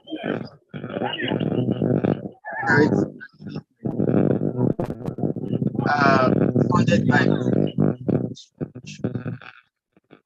When she's not on the internet, Ogadima writes beautiful short stories and she hopes to publish one of them someday. As a recipient of 4 scholarship awards in the last in the last she has helped many students get some form of funding through her guidance and mentorship. She has a YouTube channel where she talks about scholarship opportunities and the global lifestyle. You're very much welcome, Ogadima. I'm so happy to have you here. I've heard Ogadima talk on a particular group that happens too. I am on that with that. Like she has definitely when you hear her talk, you know, like she has so much to give out, right? And then to people from the social sciences, like she's there to tell you that yeah, you can also get scholarship. Scholarship is not just for science alone, or wants to learn about science, so wants to learn about. I mean, if you're a lawyer, if you has departments in Nigeria or whatever country, you can always get global scholarship opportunity that you want to get. So she's here to tell you more about scholarships, sciences, and global lifestyle from a scholar perspective. So welcome, Ogadema. So Hello. Hi, welcome. Hi, Mercy. Can you hear me? Can you please hear me? Yeah, we can hear you. Okay. They've done the introduction now, so I don't have much to say about myself. I'll be taking you guys through academic opportunities in social sciences. I loved the previous presentation. I don't have a slide for you guys. I'll just use my lips, my mouth to talk. yeah, I don't have a slide. yeah, we're okay with that. Yeah. By the way, that was a nice presentation. I really enjoyed it, and I love the slides and the design. Well done, Kechi. Okay. So where do I start? I have some notes. I would like to know how many people here are in the social sciences, are studying things in the art, law, political science, economics. Just signify people in sciences just type yo or type hi, type anything. Maybe she wants to give you a scholarship. She's Happy. I mean, this is a very good way to connect, or maybe she wants to review your SOP. You never can tell. Yeah, possibly. Just Exactly. I just type hi or yo. I mean, to get someone to review your SOP these days is not. okay. I've seen 3 people. Okay, and a lot of you are undergraduates, right? Yeah. Okay, that's all right. I've seen 4 people. I think that's enough for me. All right. For a long time, there have been several misconceptions about the parts of social science, the parts of art. In my secondary school, in debates in secondary school, I was very passionate about trying to, make art stand out, art and social science as a field stand out. I was a senior prefect, and during my time, I was always trying to show that social science and arts is not for the weak. My school, the school that I went to, my secondary school, it was just about science, and science is all that. True.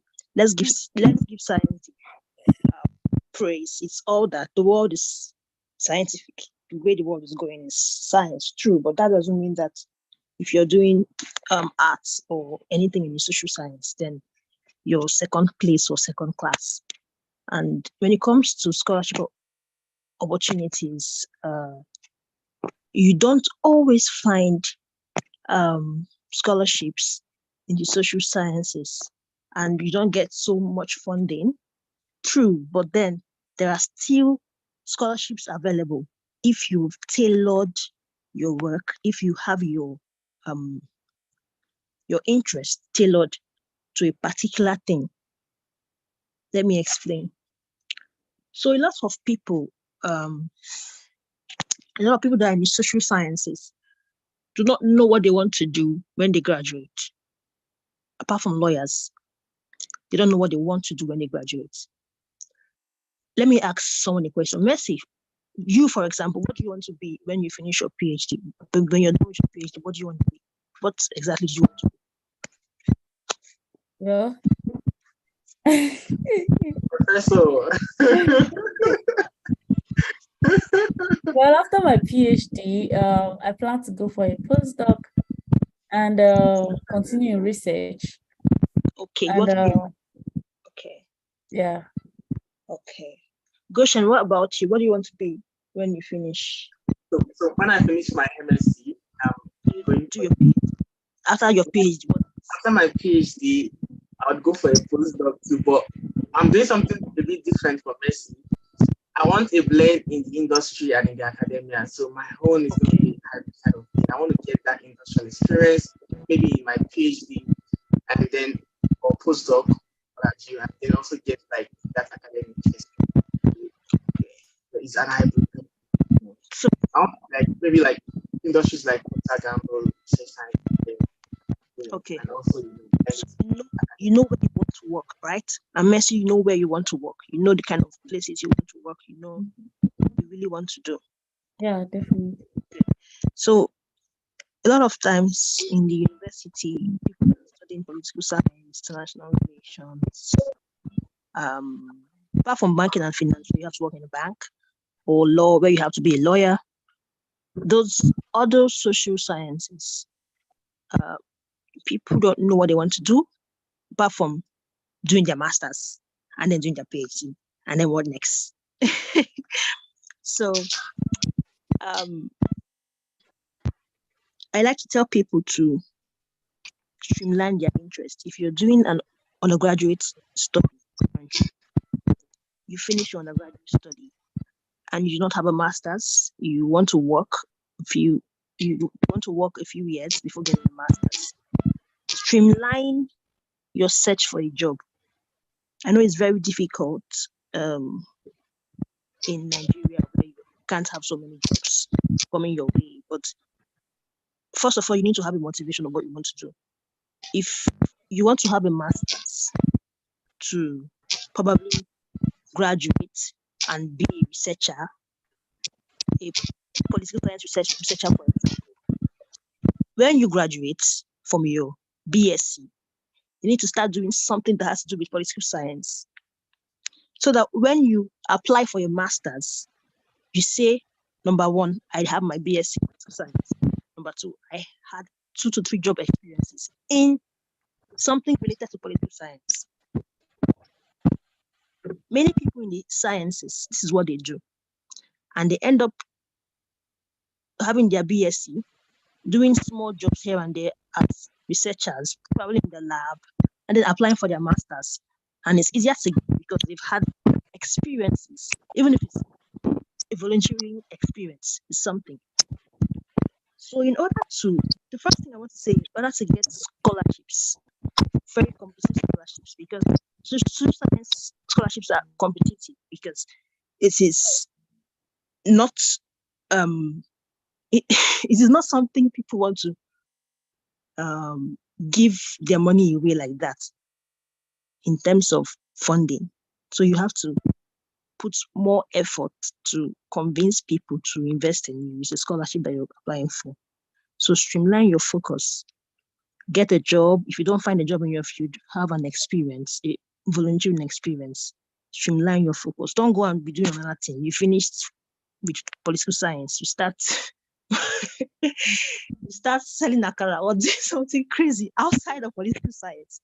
And then when it's time to write your CV, you don't know how to put that restaurant job in your CV. So you have a CV. You have to have a CV that tailors political science. Yeah.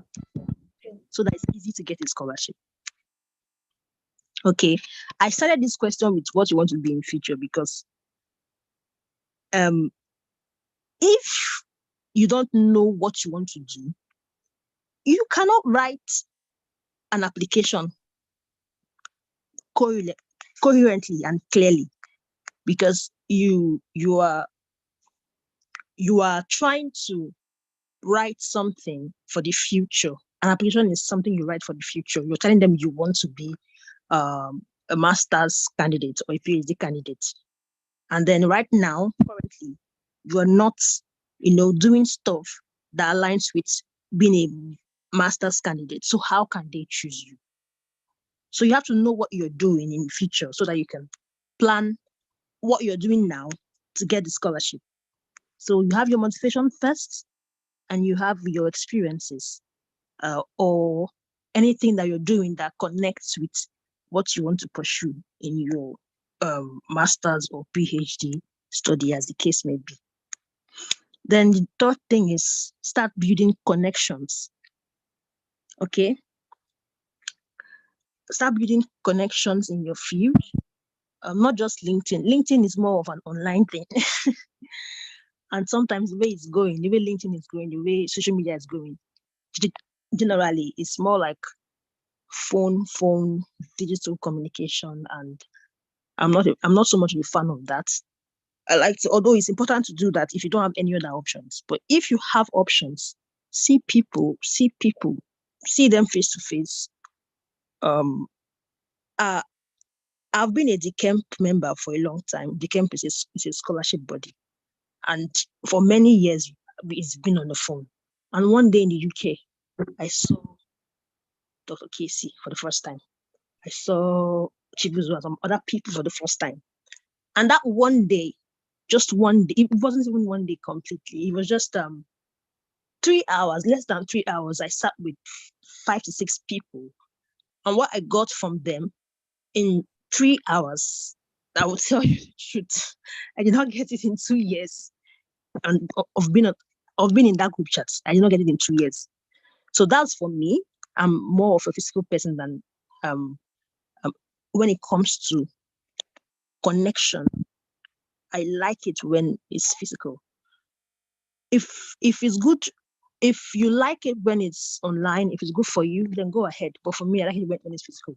But you can try to, combine the two of them if you can.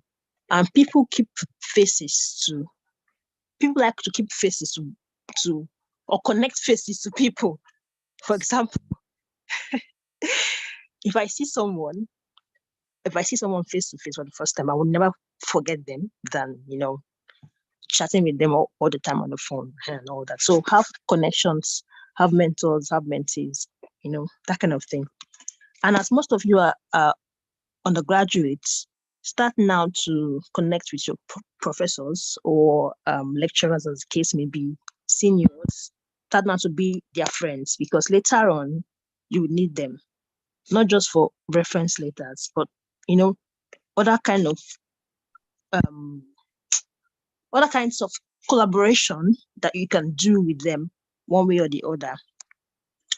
You understand? So I think to stand out, you can do these things. Then about the scholarship part, applying for scholarships is I used to tell people that it's grace and luck. Yeah, grace and luck, and then hard work. Because sometimes you are it. You are actually it. It's not being proud. You are actually it, and then you don't get the scholarship. So it's not because you did not write good essays, or because you are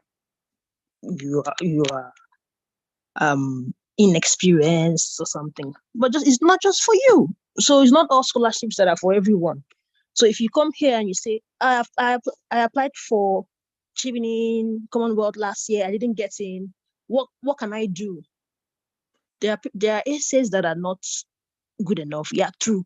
Some people usually don't have strong essays, but there are also people who have strong essays and didn't get in.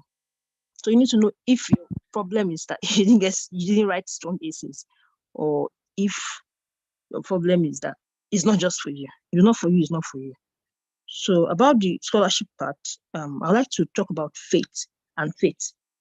FATE and FAITH. We started this session with a prayer.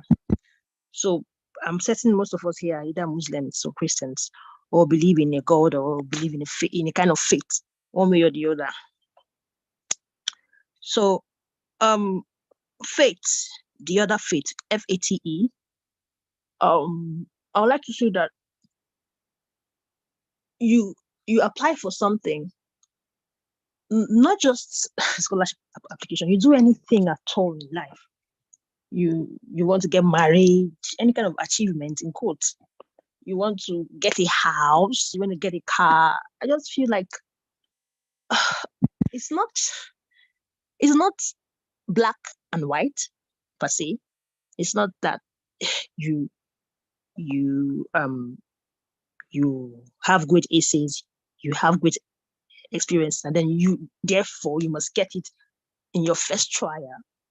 There are people who get in their first trials and they do very well. That's good. But the fact that you not get it on your first trial doesn't mean that you aren't good enough. Do you understand? So people telling you to write great essays, have great experiences, prepare your CVs perfectly, tailor everything to the application requirements. It's just so that you're good with that part. Let it be that. If you don't get it, then it's probably not for you. I keep telling people it's a very sad reality. But that's why we tell people to try again and keep trying. Okay. Now, I will tell you a story about my long legs. I have very long legs, annoyingly. And one day I was going to class from the house, and I was walking very fast. And because me, I like to compete, in quotes, I saw a lady in front of me. She was walking fast to going to wherever she was going to. And I was like, okay, I'm going to walk with the same stride with this woman. I'm going to walk on the same pace with this woman, so that I can get to her or get faster and go on and get to class. And she was walking fast and I was walking fast. And no matter how fast I walked, I could not get to her. And then I began to run. And then I stopped. I said, why am I running? Let me walk fast. This is a competition, for Christ's sake. Let me walk fast and get to her. So I started walking faster and faster. But I could not get to this woman. And she was walking fast. The pace was fast, like this. And I was trying to match her pace, right? So if you want to get to a place, match the pace, match whatever the person is doing and try to see if you can get there. Match her pace. But then I started walking fast to match her pace. And then I realized that I could not match her pace because I had long legs. And then I looked at her again and I realized that she is short. Very short. Very, very short. And it dawned on me that I would never walk fast like this. But if I calm down and not rush, if I walk quickly but steadily with my long legs, I could get to her. I have very long legs. And my one stride can be 3 of hers. And she's doing 1, 2, 3, and I'm doing 1. And if I walk 1, 2, 3, and 3 times 3, that's 9. So 3 of mine can be 9 of hers. And before you know it, I walked slower and then I got to her. I did not walk fast. So I have long legs. I did not walk fast. She has short legs. She walk fast. Now, short legs walk fast. Long legs walk slow. It can't be the same for everybody. You get a scholarship this year, someone gets a scholarship in 3 years' time, doesn't mean that they would not, get to their goal. And also, it also doesn't mean that you too, you won't get to your goal.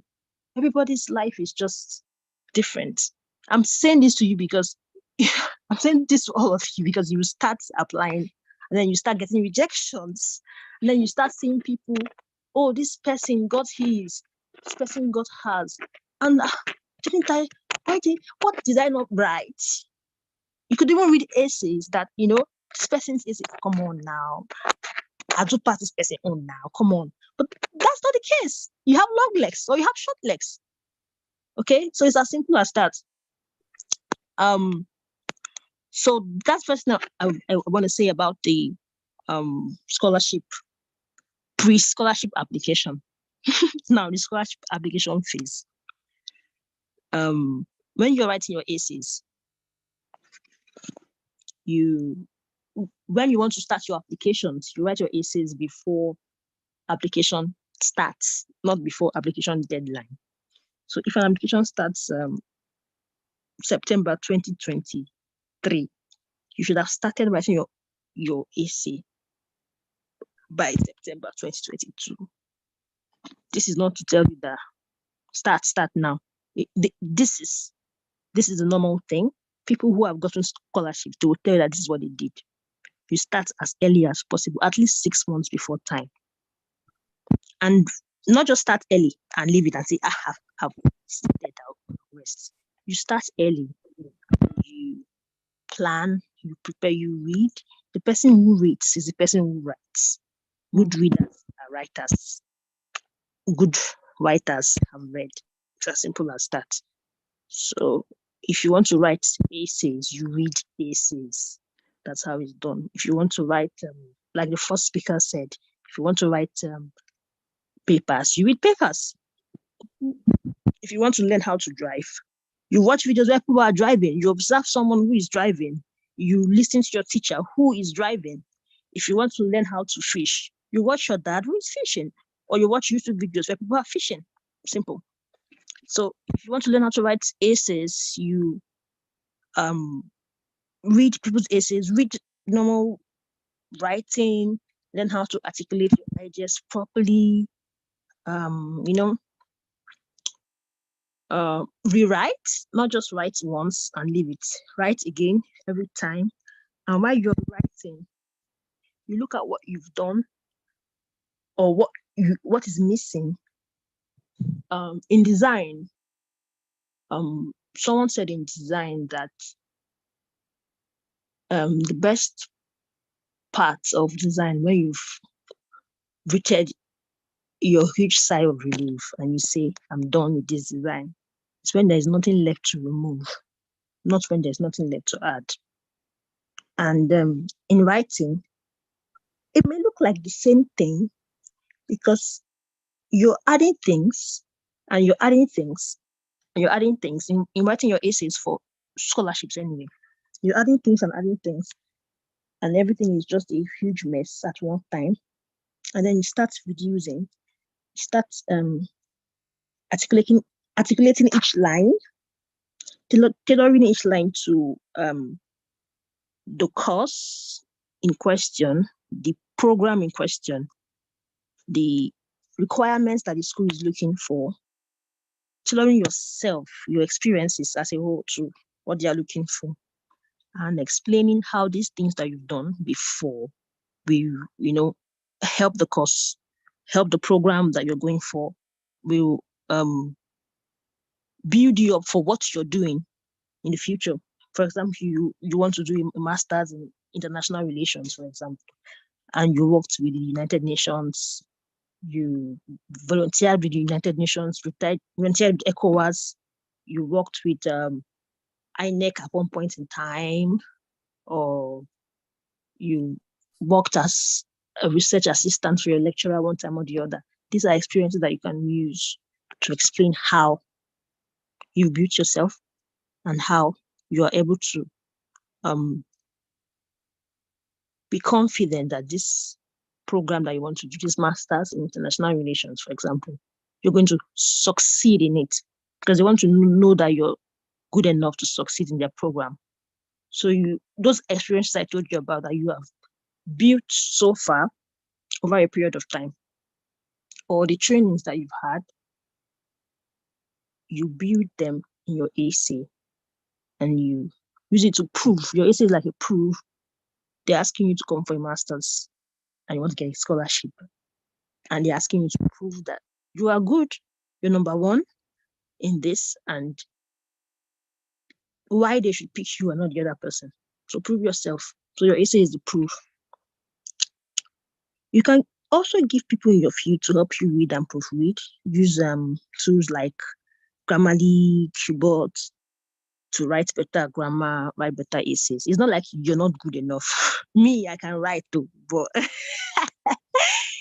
I can go to Grammarly and put my work in, and then I wait for results and I look at the sentence. I'm like, why didn't I do this sentence like this now? Is it that my brain was not working that time that I was writing? Why these people's I think Grammarly is AI, right? Yeah, it's AI. It helps to proofread your work and give you better sentence structures. And so usually I'm like, but I'm a human being now. Shouldn't I be doing more than this AI? Shouldn't I have searched for a better sentence to use to pass this message, to pass this point? Why didn't I think of this sentence before I submitted this thing? Because in my mind, I want better sentence structures. I want better sentences as a whole. But Grammarly is doing better than me. So I put my work in Grammarly and I discovered that there are better ways to structure your sentences. And even if you write those better ways, there are also more better ways to structure it again and again. There's no limit. So you're never perfect. Okay, there's no perfect essay, there's no perfect paper, there is no perfect research. Like the first speaker said, even professors get rejections. So if you give your mentor, in quotes, the mentor that you look up to has a mentor. And so if you see your mentor's CV and on this CV perfect, everything inside, nothing if you do again, right? And then your mentor has a mentor, and that your mentor gives their CV to the next person, the next mentor. That person will carry red pen and mark and say, no, this thing is not good, right? And so the next person, just like that. So I feel like you're not alone. You're not all that, in quotes. Even if you're all that, you're still not all that when it comes to people who are higher than you. So give other people to look at. Give Grammarly. Grammarly is higher than you. Give Grammarly or any of these Tush English language AI softwares that can help structure your essays. Give older people, when I mean older, not necessarily people that are older than you, people who have probably read essays before, who have scholarships, or who know people, or who know how to write scholarship essays to help you proofread. And then when you're writing your essays, write them at once. Because if you write according to what you're seeing on the application page, you won't do it well. Can you guys hear me? I've been talking, everybody's quiet. I'm feeling somehow. No, continue, right? We are listening. We are paying attention. We are with you. I'm just talking and everybody's quiet. It looks like I'm losing myself. We are paying attention. Don't worry. Okay, so there's an application. I usually, since it's 6 months to 1 year before application starts, I usually download the questions and then write them and stay on them for a while on all the questions, because each scholarship application, the questions, it's not even scholarship application, every kind of application you're doing, the questions they usually ask you, if it's a job, if it's a grant, like the second speaker, the Tunis Foundation, anything you're doing, the questions go hand in hand. It connects. So don't write question 1 and leave it for like 3 months and then one day decide to start writing question 2. I like to advise people to download the entire essay and write at once. So that when you're writing question 1, the answer to question 1 will also help you answer question 2. That's how I see it. I had someone who wanted me to proofread their essay for them. And 3 days before the deadline of that application, 3 days, she sent me 3 essays. It was a Commonwealth scholarship essay. Yeah. And so Commonwealth scholarship is 10 to 11 essays, I guess. And this person sent me 3 days before deadline. And I was like, okay. I've seen it. Where are the remaining ones? How far? I don't read and finish. Send me the next one. And she said she has not written it. I said, what did you say? She said she has not written question 4 to 7 to 10. That she is writing according to the application page. For example, the first page gives question 1 to 3. And so she has written question 1 to 3. And she's waiting to paste it. She's waiting to review it, then paste it and click continue to the next page so that she can start writing question 4, 5, 6. It's funny. It's funny, but people still do it to this day. And that is the wrong way of doing it. And I understand she was just I believe she was just starting. And this lady could go home and say, oh, they rejected me. They rejected me. Oh my God. I don't chop breakfast. I don't chop. You don't chop breakfast, but what effort did you put in preparing?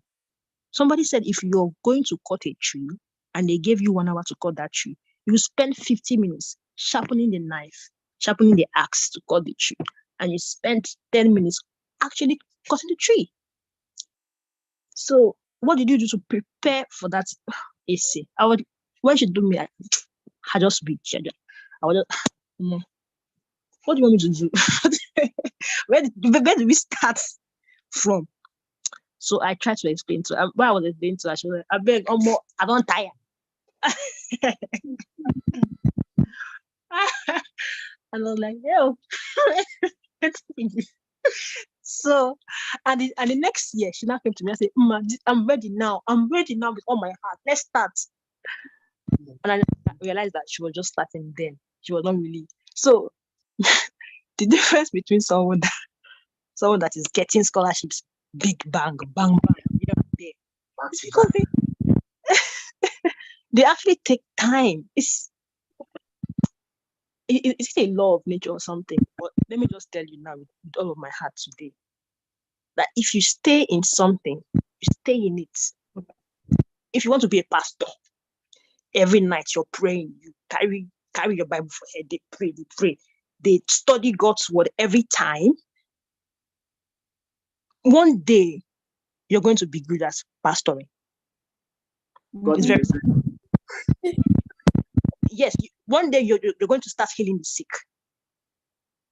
One day you're going to start, probably raising the dead because you sit down in your house at night. You're burning the midnight candle. While men slept, you were busy kabashing in quotes. You were busy studying or learning the secret place, learning the secret that will make you all that. So while people are busy sleeping, you are on your computer and you're typing away and you're writing essays. There's no way.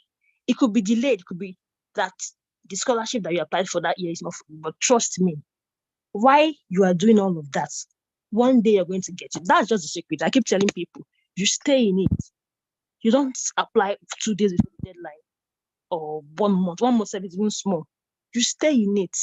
You take your time and you write it until the sentences are in your head.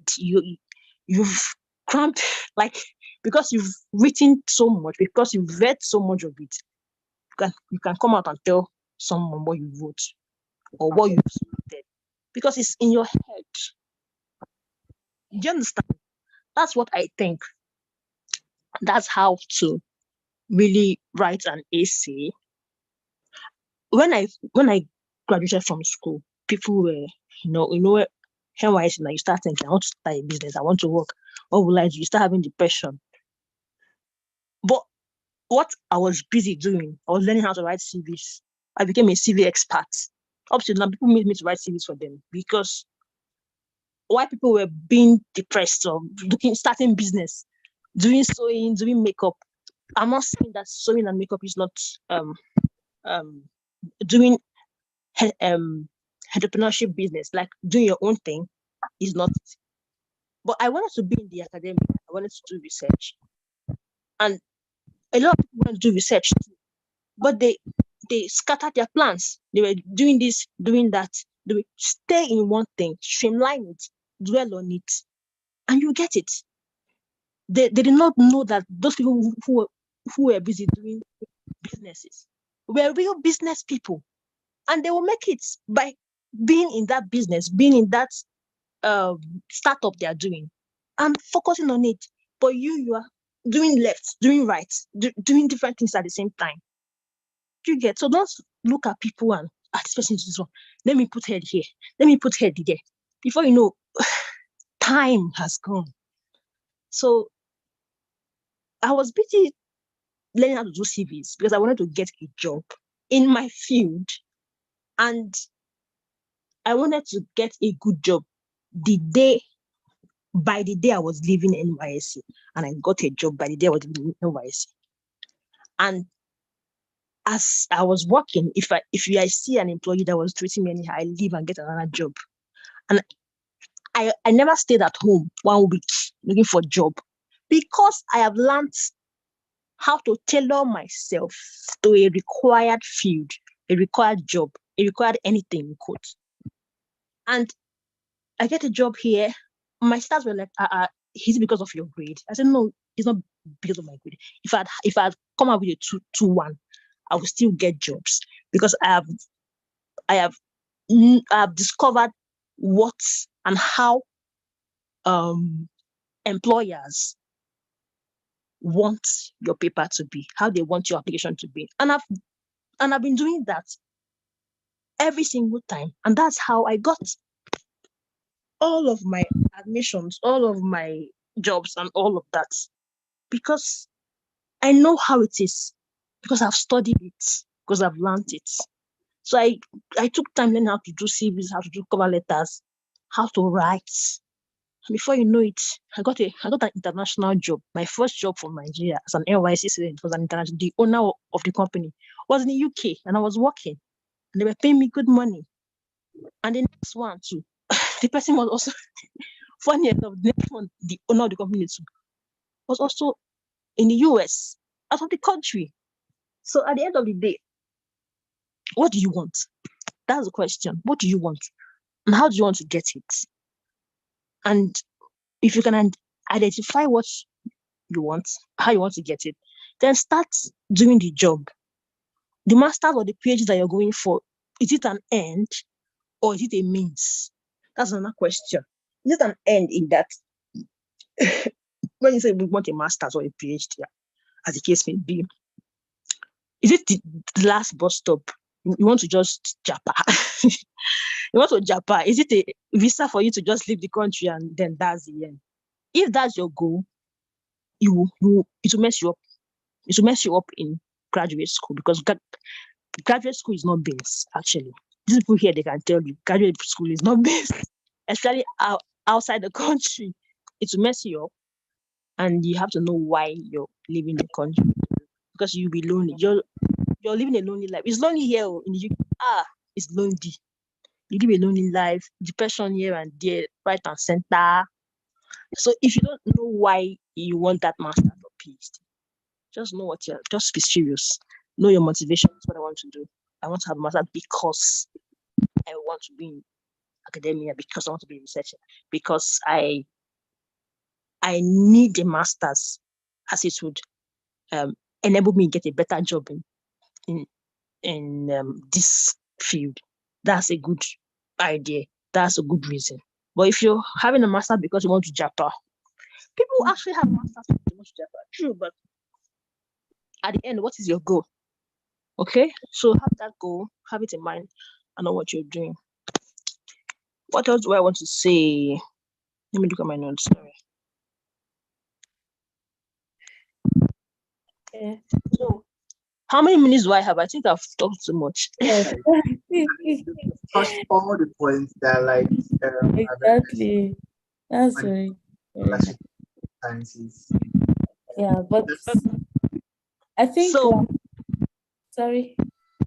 Go ahead, Mercy. I think questions will kind of, help provide more information. So I think, like I said, just if you're writing anything, it's a job, whatever you're doing, just take your time to prepare for it. I think that's the secret.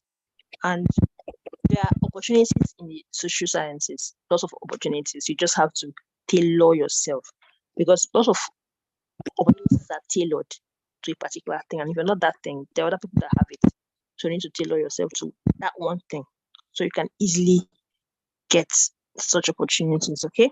That's all I have to say for now. Thank you. Yeah, thank you. Thank you so much. Yeah, for that. So I don't know if you have scholarship opportunities you want to share with the people. Scholarship opportunities are many, especially for government-led opportunities. The ones that are very easy to get into are government-led opportunities, government institutions. For example, Commonwealth, Chevening, Highland Government Scholarship, Switzerland Government Scholarship, DAD, Yeah. German Scholarship.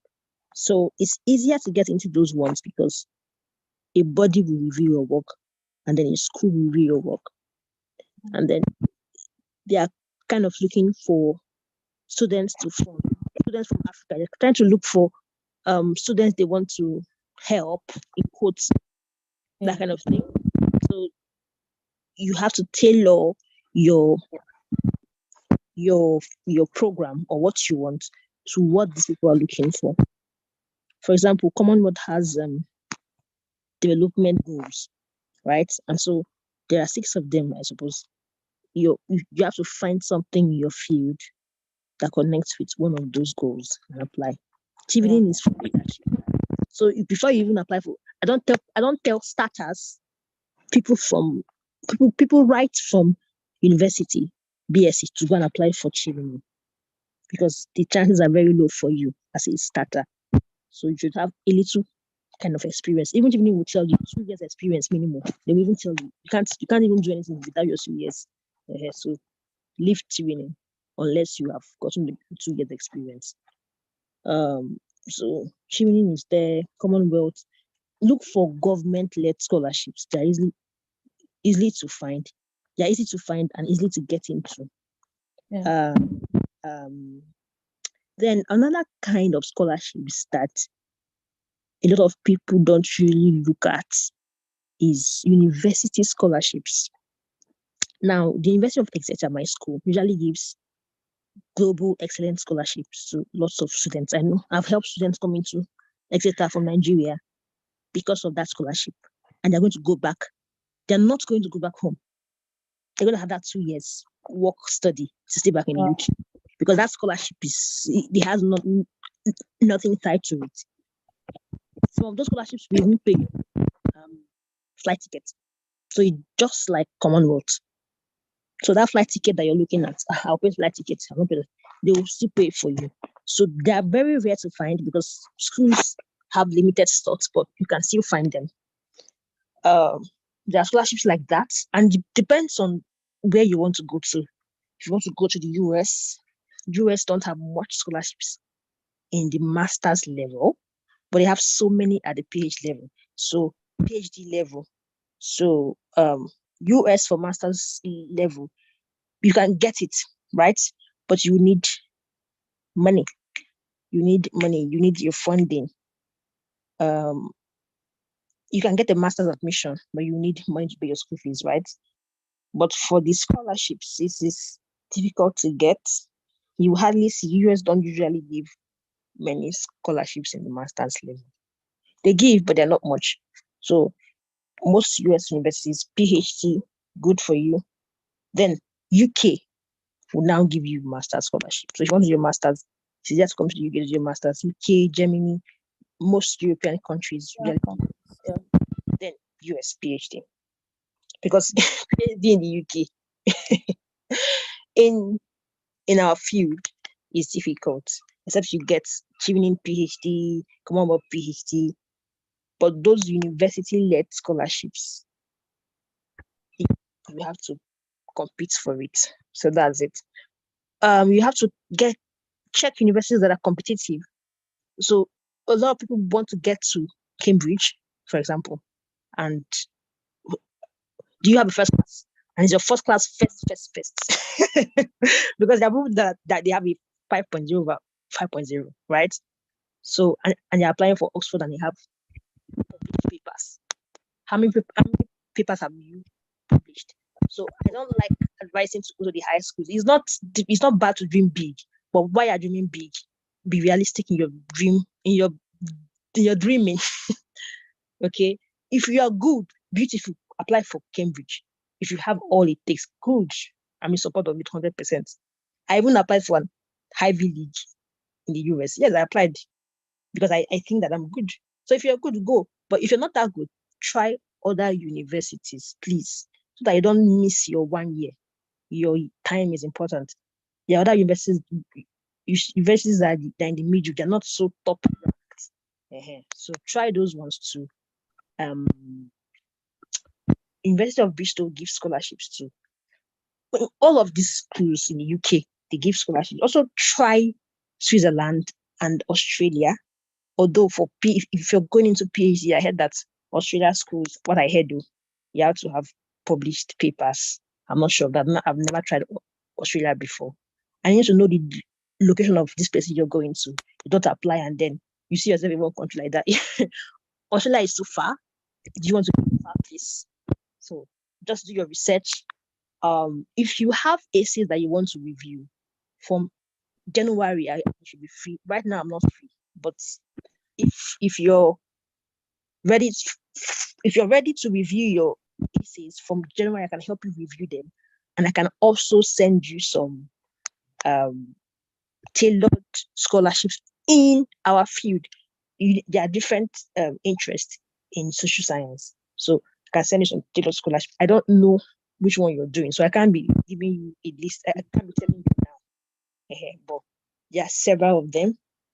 So for PhD, for masters, and also you can move from BSc to PhD. It's possible. You don't have to do a masters, especially in the US. You can move from BSc to PhD if you have a very good grade. So you can do that. You don't need a masters at all. And if you can write your GRE, it's easy. So try to get PhD admissions too if you can in the US. That's all I have to say. I can't be saying much. Can't be talking about universities that give scholarships because I really don't know their interests. But I'll give you a general overview. So I think that's good enough for now.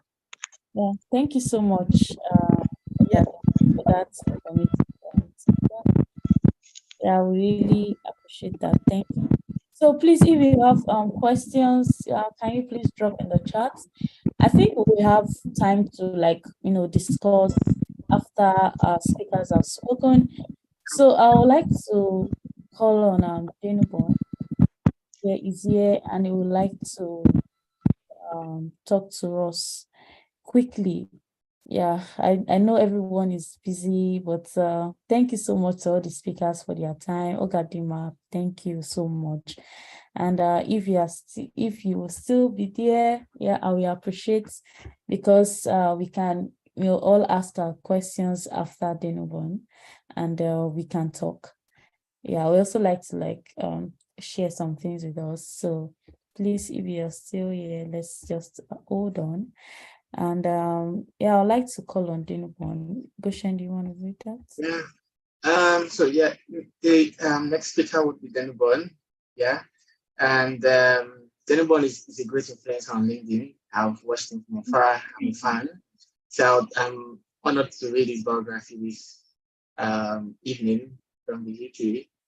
Yeah. So Deno is a 21-year-old founder of two LLCs, Coloco Diaries, a media and publishing company, and Den Cycle, a financial advisory services company that runs Deno's Money Cycle. Wow, this is huge. He is popularly known as the viral author, Investor Deno and Uncle Deno. He regards himself as a marathoner at life, as all he does is run. Deno, you're welcome. And we're pleased to have you to talk to us about business and how to optimize LinkedIn for growth and success as you've done. Thank you. Thank you.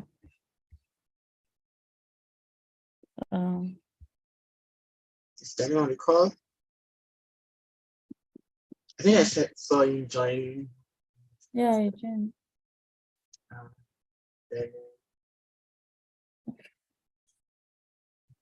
check. Call. Is it there? 1 sec. Let me just check. Then yeah, he's on the call.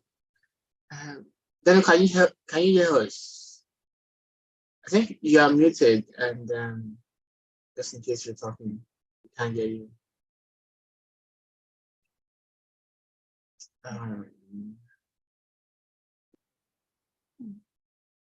Hello, can you hear us? Denobon. Okay. While we wait for him, so I don't know if we have questions as regards what we've spoken so far. Then we just drop text. Let's see. I think you should be able just to unmute. Yeah, you should be able to speak. Okay, let me just unmute him. It's fine. So. Okay.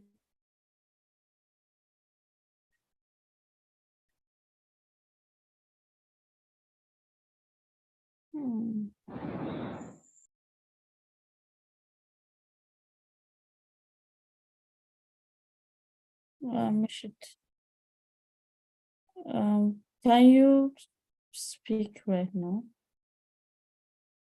I think it's still muted. Why is it?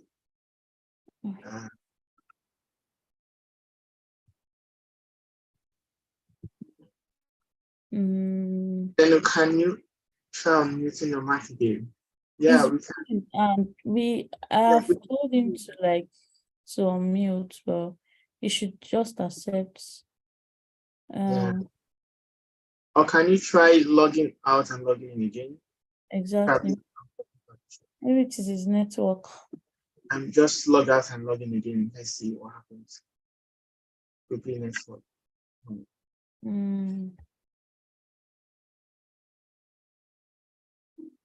Yeah, I guess you should unmute and okay, so while we wait for him, do we have questions as regards scholarship application?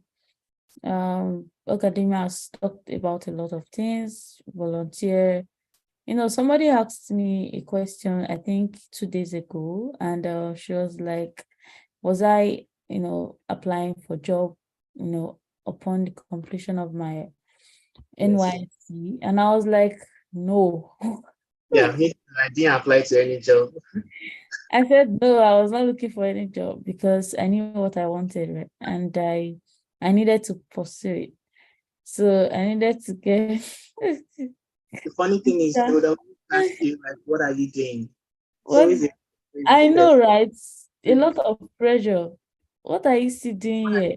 What are you working now? And it will look like you're not doing anything with your life, or you don't know what you're doing.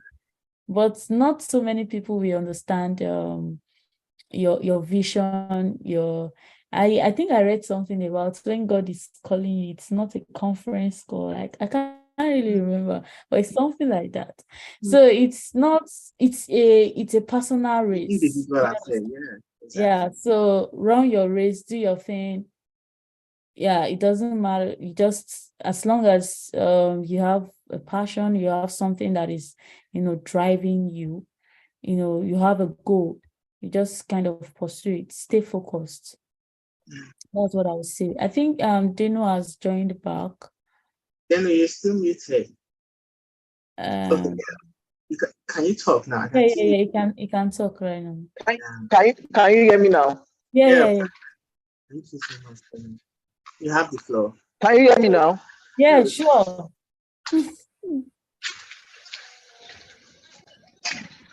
Like, I don't know, can you guys hear me? Yeah, we can hear you. We can hear you. Oh, beautiful. Beautiful. Thank you so much. So please don't mind me for I'm trying to look for a very, very calm place right now. Okay, this is better. So just bear with me in case you hear any, background, whatever. Thank you so much for this invite, Dr. Messi. I really do appreciate. Sorry for the miscalculation. Immediately I got the invite. I scheduled for 5 to 7. 17. I know it was 3 to 6. So it was when I finished with what I was doing around 4:30 or so that I now got a call from someone. I think Olarin did something. Yeah. And the person was saying it was supposed to be 3 to 6. I was like, I scheduled for 5 to 7 now. Anyways, I'm here. And it is so great to have great people around to listen to me. I mean, I'm just a 21-year-old guy. And like my bio has been read. Don't mind me, I'm too lazy to write a bio. If you go to LinkedIn, you realize that my profile is still under construction, my summary. It's been hard trying to write about myself, to be very honest. So I just came up with about 3 weeks ago, 6 months ago, when someone invited me to speak at his community, like Agro, and then I just had to come up with this, and I've been using it since then. So the point is, I'm a marathoner at life, and all I do is run. Yes, there's Go Local Diaries. Yes, there's Daily Cycle Limited.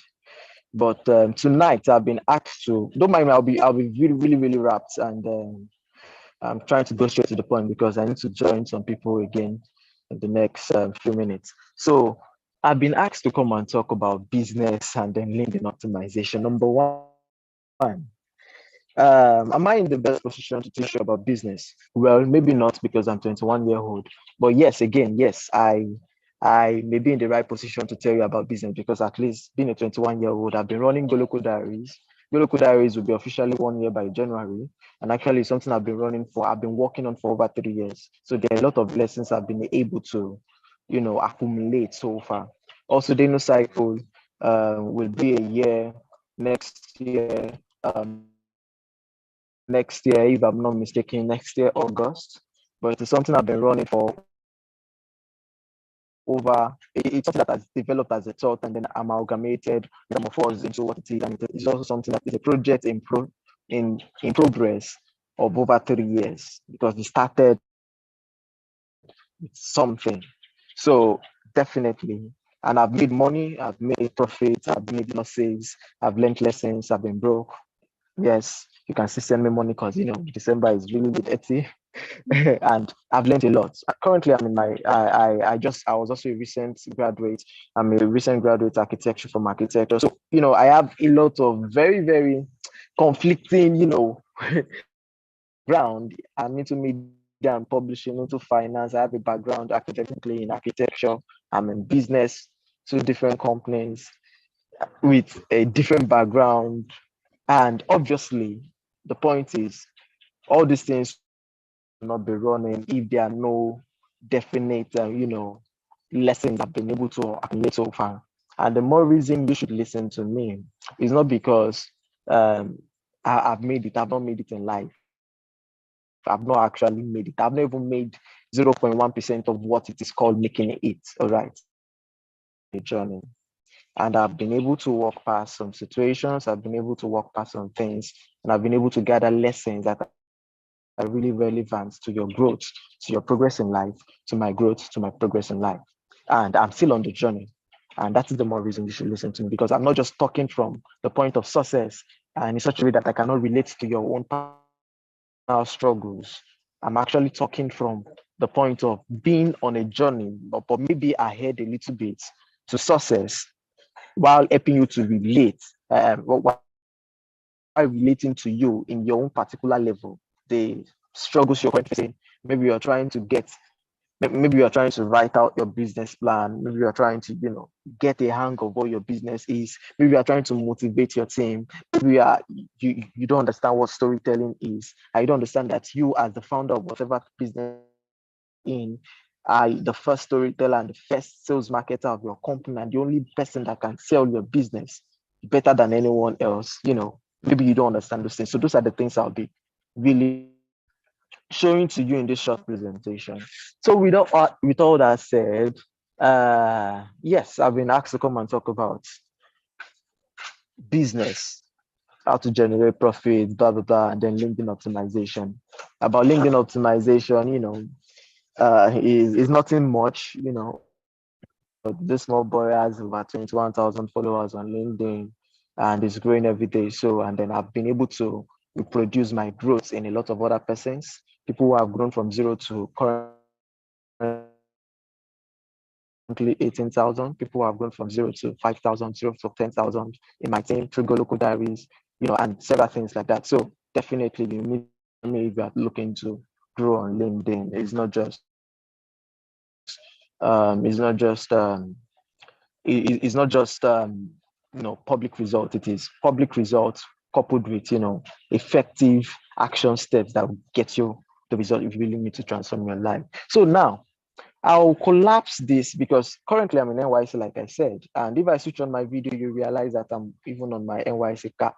But for my phone is very low, and then for data to conserve the power that is being consumed by my phone, I'm trying to use a power bank to charge it, and that is not really efficient to push it to great heights. Now, I'll just not switch on my video. But if I switch on my video, you realize I'm on my LIC cap, and I'm practically suited up. So I will be collapsing my topic into the theme of my platoon 8. All right, and it just and then I'll now share with you the concept that have helped me in business and as well as LinkedIn. But I want you to pay rapt attention. I may not be able to engage in lots of conversations, but I want you to pay rapt attention to every single thing I share, because I trust each and every line I'll be making is capable enough to transform your life, to make a definite change, really, because everything is governed by also prophecy. So I'll be collapsing my topic into excellence, the octave called excellence. I think you should write that down. The octave called excellence. Octave, OCTAVE, called excellence. Can you hear me? Yeah, sure. Continue. Okay, beautiful. Platoon 8 is my platoon, and I don't know, number one, my team is called excellence. That is number one. So I'm currently serving, and then I'm in platoon 8. But the funny thing, I was born on the 8th month of the year, on the 8th day of that 8th month. So you see what coincidence, how coinciding this is. And team excellence. Let me now go into what 8 represents in musical terms, because I'm also into music. I freestyle in music a little bit. I'm not really deep, but at least I have surface knowledge. Octave is that thing that connects two different flows together and makes something harmonious. So it's and when you talk about harmony in music, it's something that is really relaxing. It gives you a satisfaction in your spirit, and it can be tuned up to mean excellence too. So that's why I called the title octave called excellence. Now, excellence is not all about winning. When I'm business about, I take up this strategy that Ben is going to be sharing this evening, and then the next moment I'm winning a lot. Excellence is about putting in your all. Just like the scripture says, the Bible says, whatsoever your hands finds to do, do it with all your might. Whether it is business, whatever your hands finds to do it with all your might. And doing it with all your might means you have to exude passion, heart to hit. And then regardless of the rifts, the things you need to fight, the things you have to fight, the arguments that, the trials and the failures and the rest of it, just have to keep pushing, keep showing up, exuding passion each and every time you show up. That's what sets you apart from the competition. So platoon 8, by Tuesday, by the grace of God, and since we came here, just like NYC is designed, we've been having series of competition, inter-platoon competitions, this and that. From day one, I've just tried to when I first came to the orientation camp, what I joined was the band. And I also tried to show up for some activities in my platoon. But the one that I was really interested in was the dance and dance and drama. So I participated with them in the dance and drama. And for the first dancing competition we had, it was we're not even among the top 5. We're not even selected at all. And then I actually exuded passion. I gave my time, wasting 3 hours of your day when I could be doing something productive, trying to rehearse on different dancing steps and all, and then at the end of the day, none of those efforts should be rewarded. Not just that, several of the my platoon participated in what's it called? We participated in the volleyball competition, football competition, cooking competition, a lot of these competitions, and it was nothing to write home about. And this is not the fact that maybe we didn't do well. We put in our whole people, and usually it is always role. Everybody that volunteered, they put in their best, they sacrificed. The only time we had the spotlight was when in the debate competition, we were able to win. We took first place, and then that was the only win we had. The rest, it was always nothing to write home about. Either we were forgotten, maybe the other one I can remember is that we got second place, but the rest like this is always maybe fifth. Now, the height of it all was that despite all of this, we kept putting in our home. Then I think that was yesterday or day before yesterday. I think it was yesterday. And come and see the way my platoon parade members participated, what they presented. It was, they started the competition. They started the competition, and then the standard they set, the pace they set was an enthralling standard that the only platoon that met that pace, that met that super, was platoon 3. And the point was, we're expecting that either platoon 8 or platoon 3 get first position, and the second get, either platoon 8 or 3 get second position. Like the rest were just saying their flaws. It was so evident and this and all. But by the time the result came, platoon 8 came 8th position, and platoon 3 was 7th position. It could be devastating. And at some point, we could get discouraged. Please start applying this to whatever stage you are in business or whatever stage you are on LinkedIn, before I go into the frameworks I'll be sharing with you shortly. So, at some point, we could really be discouraged. I mean, I was not paid to come and perform for anything. I was not paid to come and do this. I'm doing this out of my own volition, and then my efforts are not being rewarded. It was so obvious. I could have won this, that and that, that and that. It was so obvious. But excellence is not all about excellence is not all about winning. It is all about you continue to exude passion. You continue to put in your best. So today, not just today, for John, we now add not cultural dance presentation now. We now today was the carnival day. Today was the carnival day, and then we were to present several cultures. So my platoon 8, practically that has been tagged as the platoon that is known for failure, though our name is excellence, but our excellence has been tagged failure. And I think another point for us to note there is that excellence comes with a lot of failures. But the reason excellence eventually excels is that despite the failure, excellence keeps excelling in the way he exudes passion for whatever his hand finds to do. So we've been practicing 5 days back, and even as of yesterday, I'll tell you, my sister, and whoever is listening, I was still not really getting the dancing steps. Even as of yesterday, we still had to change one of the members, one of the dancing crew for the cultural dance display, the carnival display. To cut the long story short, today we had our presentation. By the time we were even coming out, just go and settle down in preparation to start the competition. We started prepping to celebrate us. And by the time we had our presentation, each of the members, each of the platoon members, they exuded, they put in their all, they gave it all their all. And by the time we'll be called, they first of all tricked us and were like, in NYC, you can't even have a platinum 11. The platinum 11 took first place, and we were just seated there, and eventually it was platinum 8. To be very honest with you, I jumped up. I was so happy. And that is excellence. And that is how it is with business, with LinkedIn. So let me now bring it into perspective. You are in business, and you had this initial idea. And then you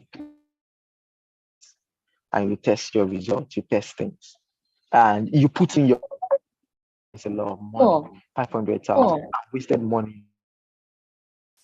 I've wasted money on business. So you sacrifice your money, you sacrifice your time, your team's Poor. creativity, you put them together, and then at the end of the day, you get no results. You look at the revenue and then you look at 50,000. The expenses is like 500,000. You didn't even make sales. Practically, you made a loss, and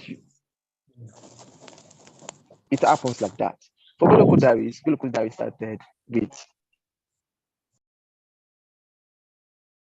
It started first as a profit scheme. It amalgamated. Oh God, I cannot start recounting a lot of things of how this or how I've been expecting results and I didn't get the result I wanted.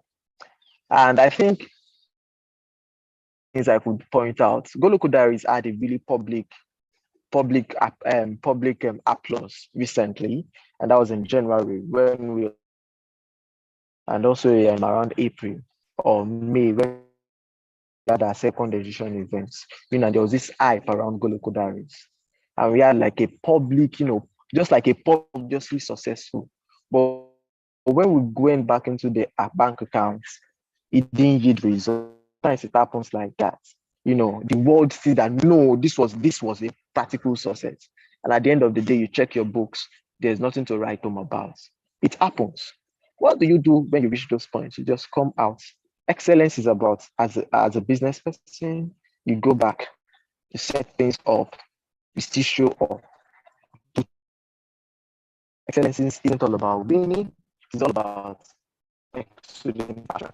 So now let me now give you my three frameworks for effective results for on LinkedIn,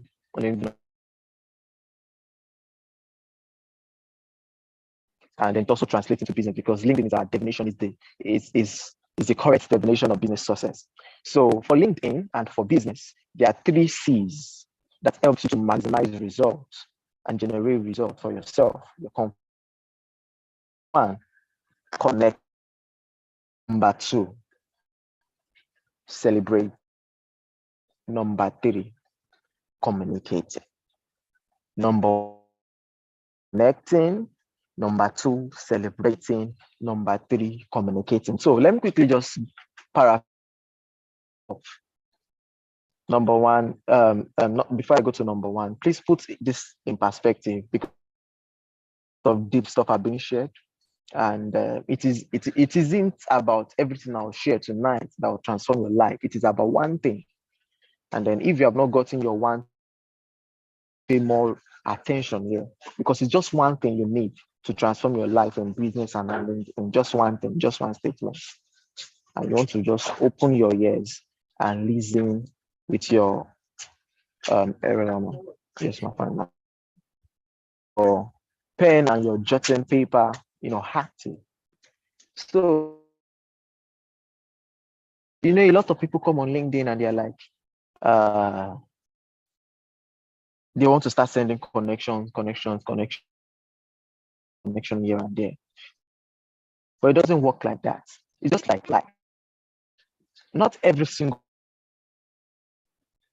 is expected to be number 1. The word connecting defines that you as a person need to relate in a particular level with another person, interact with the person. So for connection to take place, there needs to be a relation. And when I'm talking about relation, I'm talking about a vibration beyond, the physical, because the word is connect. And for something to connect, I mean, there has to be an interaction. There has to be like friction. Friction has to take place. It's just a particular LY, a particular adverb, just has to take place. So the point is, you don't connect anybody. Till tomorrow, I accept any connections I get, because again, I don't know who is who. But the thing is, I don't send out connections to people that I am not connected with, that I don't feel connected. I've been seeing Dr. Mercy's Oyetunde's post for a long time on LinkedIn. I didn't follow her. I didn't connect with her until the time I felt connected to a personalized invite. Because I don't know, I can't really remember now, but there was something I saw, that no, I don't know this person, I have to be connected with this person. Now, funny enough, the moment I connected with this 2 days later or 3 days later, sent me the request to come and speak with a community with you guys. If I had connected with her just like everybody connects with everybody, press the connect button, pap, there's no connection, there's no interaction, there's no interaction in as LinkedIn is for LinkedIn is that personalized invite. That's how you write to the person too, and there's no interaction. I may not be here. Same it is in business. You go for business networking events. You're not just sitting around. Yes, your destiny lies in the fact that you convert the sale, you make a sale, this and that. But again, just calm down, take a step back, and actually connect with someone. When you connect with someone and people, there's more depth that is brought into that relationship, and it's not just that maybe initial sale you're trying to make. It goes beyond that to build a worldwide relationship. Number two is celebrating. One of the things I'm a fan of is celebrating, and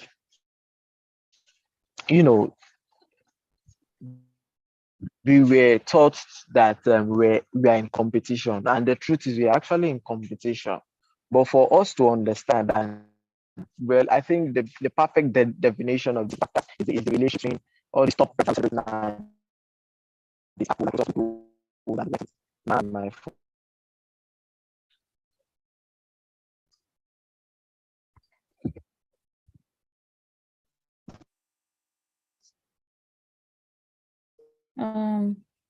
Hello. Okay. So if we are still on this call, I don't know if you have something you want us to talk about. I will also share some few slides with you guys on LinkedIn optimization and all that, because we need that to like leverage network. We need that, for impact. I don't know if Denubon is still on this call, but I think we can move from here. So do we have questions? Do you have something you want us to talk about in few minutes?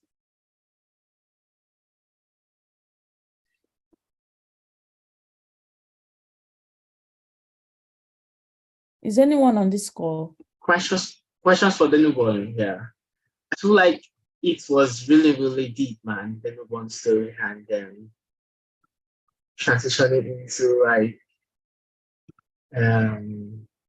perspective of business and optimization. So if you have like questions on LinkedIn optimization or questions on business development and all that, you can just signify raise open hands or drop in the chat box and then pick it up from there. I think Daniel has got like maybe some internet glitch or something. Yeah. What can you guys see? What can you see? Yeah, we can see your slide on LinkedIn optimization. Okay. Why do you need a LinkedIn account? What do you want to achieve on LinkedIn? Why do you need to optimize your LinkedIn account? Okay, so I'll quickly share with you guys something about LinkedIn optimization. And the LinkedIn accounts is very important in this age that we are in. It's the world's largest professional network, and it's important to like connect with people. You want people in your field, you need people to talk to you about scholarships if you are interested. Like what Dinu mentioned, you don't just connect with people, but you're connecting with them for a reason. Do you understand? So there's a reason why you're connecting with this person. So, and the reason actually lies in your goals, your plans, your purpose. So if you're someone interested in business, you want to follow people that are into business, that are doing so well in business. If you want to, get that scholarship tomorrow, you want to, connect with people that have gotten scholarships. You want to connect with people that have gotten, their papers published. So you want to connect with people so it depends on your plans, on your goals, on your purpose. So I ask people, so why do you need a LinkedIn account? What do you want to achieve on LinkedIn? Your passion and your interest kind of answer this question. Why do you need to optimize your LinkedIn account? And I tell people, blow your trumpets. Nobody will do that for you. You have to be real. When you even blow your trumpets, you have to be intentional about it. So you don't need to open a LinkedIn account because everybody's doing it, because everyone has a LinkedIn account, or because this person has 20,000 followers, 25,000 followers. You don't need to go after that. There must be a reason why you open, because most people, when they open their accounts and they're like, oh, the pressure is getting worse. That's the slang now. Like, what is happening? Exactly. And you'll be thinking about your life. Is it that I'm not doing something? Is it that, what is the thing that I'm not doing right? Something like that. You begin to ask yourself, because a lot of people come today and thank God I'm a graduate. I just got a new job. I just got this. I just got 10 scholarships to Harvard, to this, to that. And you're like, this LinkedIn is not for me. So that is where you need to ask yourself, so what was the intention, before I opened this account? So these are the steps to take. You open a LinkedIn account, create your profile. It's very important that you put your profile out there. Nobody wants to connect with somebody without a profile, without something to show for it. So create your profile, optimize your profile. Put that headshot. This is not WhatsApp. LinkedIn is not WhatsApp. LinkedIn is not TikTok. Don't show us your full body. We don't need to see it. We need your face. You can put a LinkedIn banner if you feel you have one. You can do that. Also put headlines. There are keywords. We call it search engine optimization. So you want to put keywords like, researcher in your headline, Commonwealth scholar, because when people are looking for, there's a search, icon on LinkedIn. When people are looking, because I need a scholarship, I need to connect with somebody who has gotten Commonwealth scholarship. Let me quickly type. So your name pops up because you have used the right, word, the keywords there. So it will make you appear in people's search. Also turn on your creator mode to gain more visibility. About section, fill it up. What are the things you've done in your life? What are the things that, I mean something relevant. You don't want to be looking out for scholarships or looking out for grad school, and then you're putting that, for example, you are in the science and you want to apply for masters, for PhD, you're a big fan of, the academics, and you're putting there that you worked in a bank or you did social media, something. All these things are skills, right? But you need to put something relevant. Like I said, see the CV as, see the LinkedIn platform as your digital CV. Aside the paper, the one you have on your laptop, you want to put yourself out there. So see it as a digital CV. This is very, very important. So in the about section, you need to add your experiences, relevant experiences, your education, your any certificates you've gotten. If it's the workshop you've attended, put it there. Put every licenses, put your skills. You can request for recommendation, endorse people. You ask for endorsement. People, you don't need to, at times, you don't need to ask. Most of the endorsement I've gotten today, I did not request for it. So people just, endorse me for it because maybe they feel I'm doing what I said I was doing or something. So you need to, put all relevant experience. This is the way to optimize your LinkedIn account. I don't know if there's time to show you guys. I can use my LinkedIn profile as an example to show you some of these key things so that after today, you can leverage this LinkedIn platform, for transgenerational impacts, to do something for yourself. I know of people that have gotten jobs on LinkedIn because they've put out themselves out there. And like I said before, blow your trumpets. Nobody would do it for you. Nobody knows what you're doing. So you need to blow it yourself. And that is why you see people today, I'm a graduate today. It is for visibility. It is because of other opportunities. Do you understand? So you need to put yourself out there so that anyone who wants to, give you a job, or who wants to, recommend you for scholarship opportunities, or who wants to recommend you for something good, will be able to see that, oh, this person is fit for this. So gaining visibility, you build your network, build quality relationships. This cannot be overemphasized. Don't just connect for connecting sake. You build quality relationships. You can send message to them, personalized message, or just send a message. Some of them, it might take a while to respond, but sorry about that on the Busy People Association. So it's just like on their behalf, pleading to you guys, but it is what it is. So, but don't be scared to reach out. Don't be scared to send that message. Most times I don't really, respond to messages as they come, but I know I will respond to them. So don't be scared to respond. Don't be scared to send that request, to ask.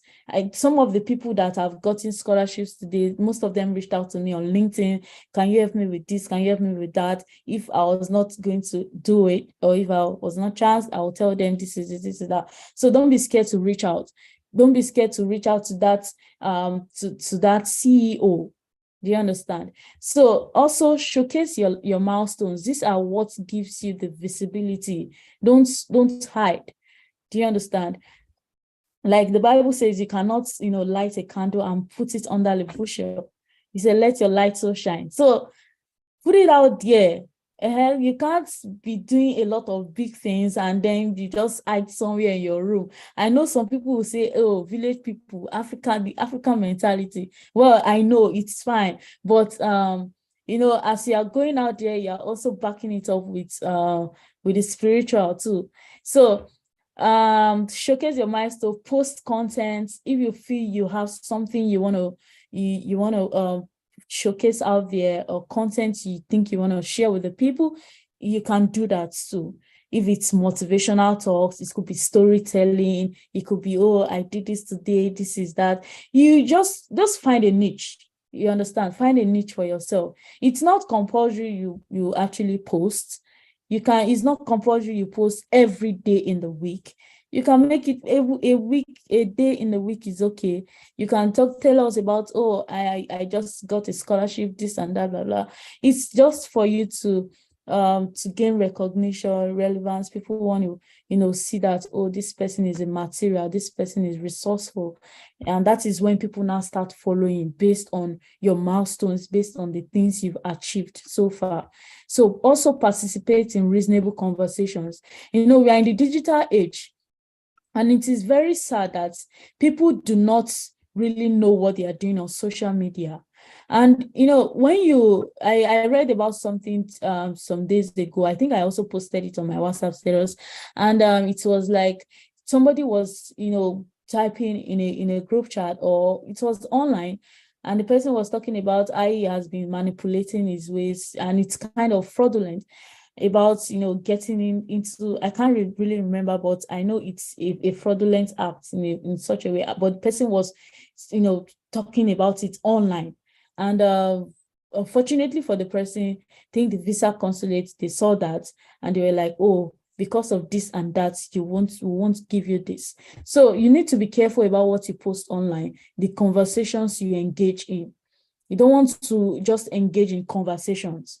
And because we want you to be, because they say, oh, you have to be responding to chat, you have to be engaging in conversations, you now type even relevant or irrelevant, you just keep, because one thing about LinkedIn is that once you post, once you send, once you respond to something, or once you're engaging, LinkedIn notify your followers or notify people that, oh, so person is responding to this. So you want to try as much as possible to participate in something reasonable, in something relevant. And remember the mindset, don't put a lot of pressure on yourself, looking out for, followers. You don't need hundreds of thousands of followers before you can make it, before you can get that job, before you can get a scholarship opportunity, or before you can get a mentor on LinkedIn to help with your scholarship, applications, grad school, and all that. So you need to focus on your dreams and your purpose. Find your purpose on LinkedIn and do what is best for you. Don't follow the group of people that say the pressure is getting worse. So don't put so much pressure on yourself. So people follow you based on your content, the value you give, work on yourself to become better. So that is what I will say, as regards the LinkedIn optimization. So, but if you have a question for me, you can let me know. I don't know if I have the time to go through my LinkedIn account to show you some of these things, but I must tell you that some of the people I know today that are doing so well, I met them on LinkedIn.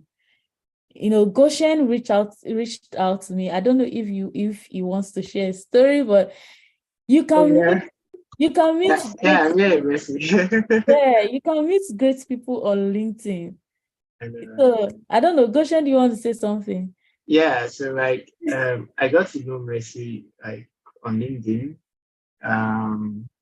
So I won the high scholar, but then I'd seen Mercy on LinkedIn and I was like, can I talk to this super profound person?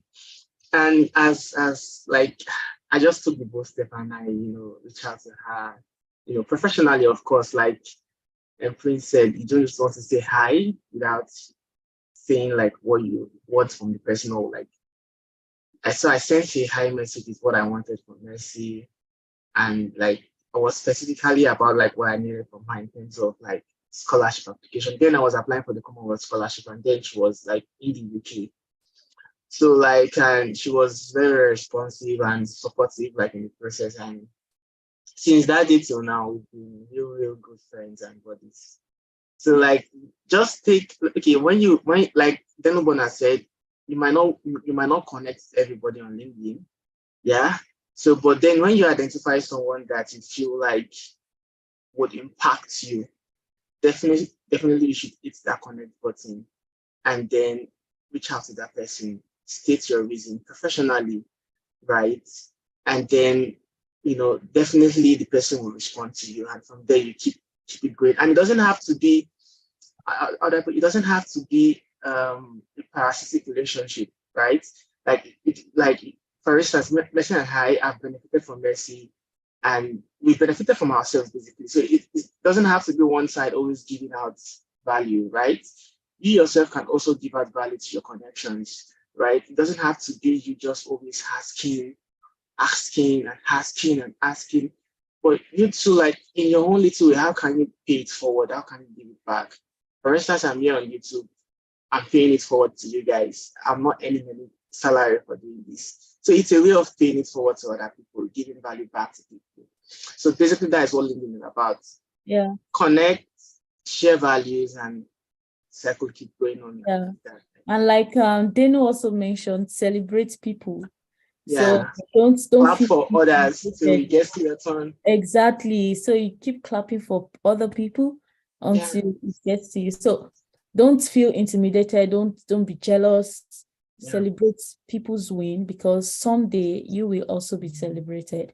So, and for those that are looking out for scholarship tips, it's very important that you have an international pass. So this is like a summary of everything.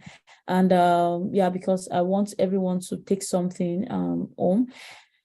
The speakers have said a lot, so but it's very important you get, if you're preparing for something, you need to be prepared. Start early.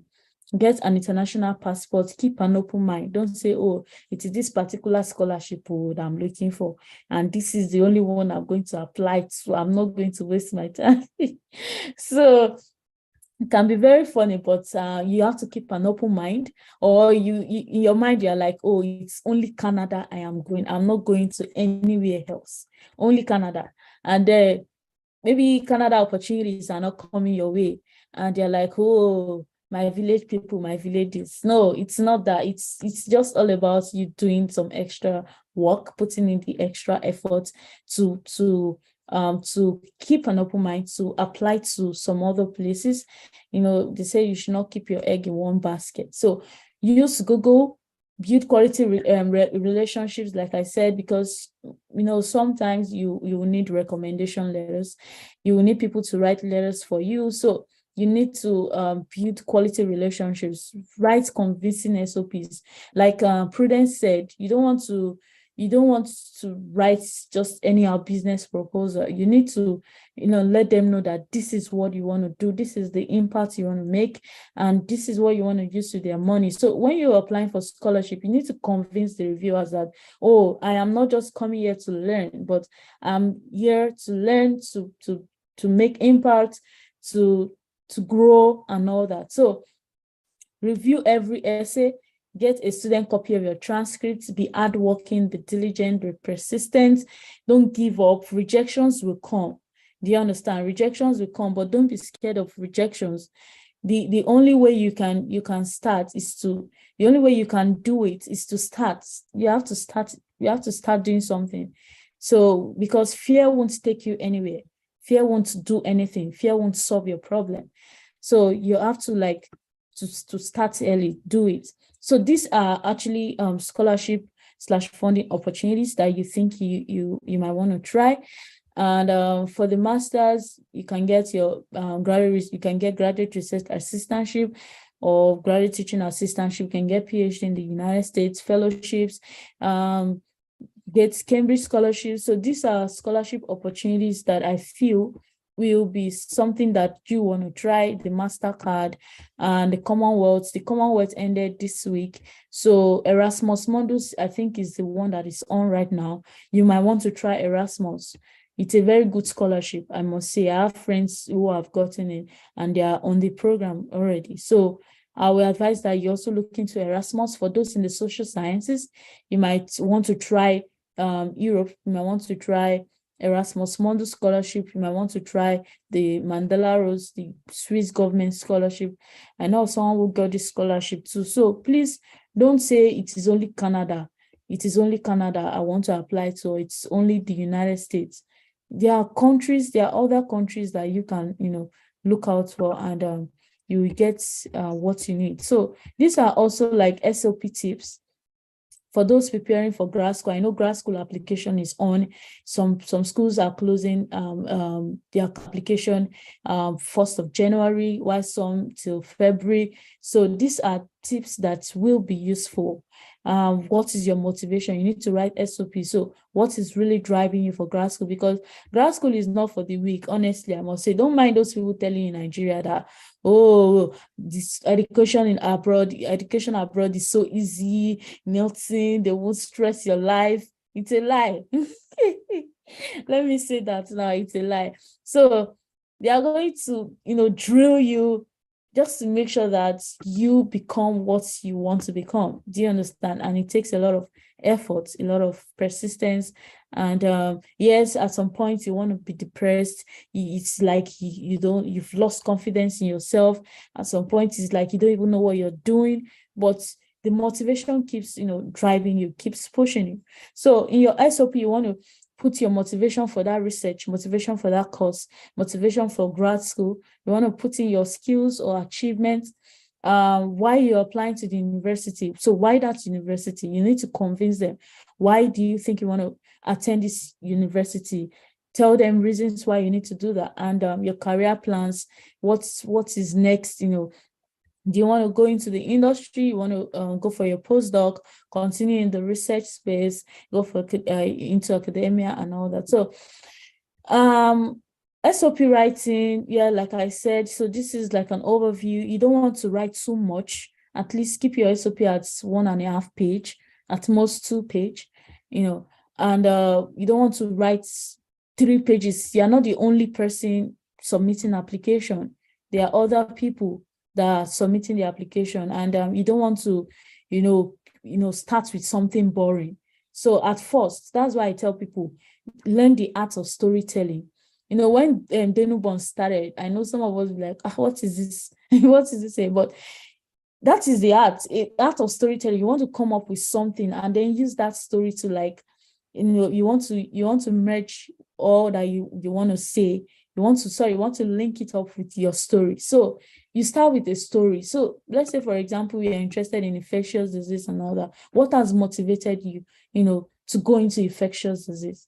What's pricked your, what's pricked you that, no, something should be done? I know, right? Some are talking about cancer. There's no cure for cancer. So why do you think you want to go into cancer research? So those are something you want to talk about. And this should be very brief. So this kind of capture the art of your reviewers that, this is something interesting. So you want to start with something interesting. And that is why you need to learn the art of storytelling.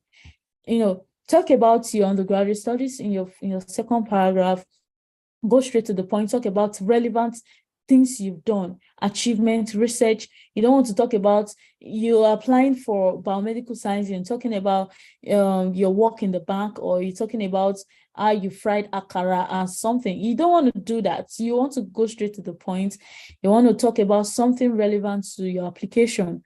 And please don't make that mistake of putting all your achievements and saying because you've done this, you've done that, you want to just put anything. So if you have publications, you want to add that. If you've taken online courses, you also want to do that. You want to add that to your SOP.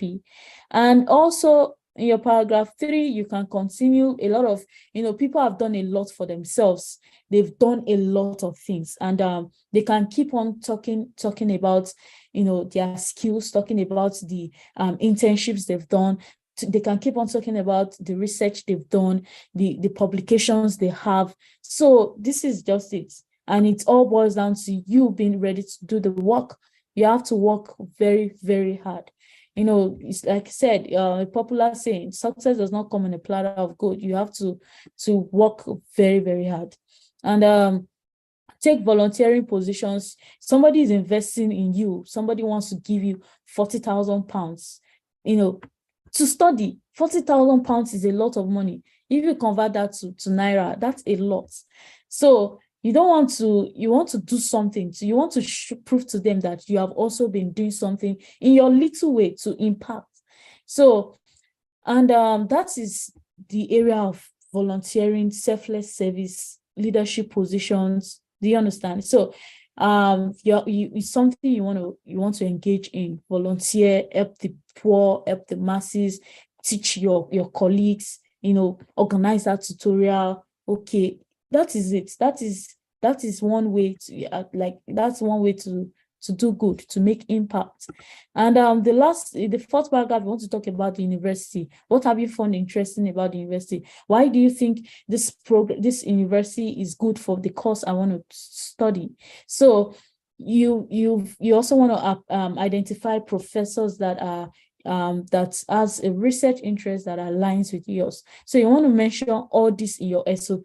So please, I want you guys to take note of all this, because you'll be applying, people are still writing their SOPs, they are still applying, for grad school, and you don't want to go wrong somewhere. Yeah. So you have to incorporate all this in your SOP. So Talk about your future plans, your career aspirations, and why you're studying in that university will help fulfill all this. So talk about the values you want to add to the university. You can talk about publication. Okay, you intend to increase the number of publication in this aspect. You intend to present your research at conferences.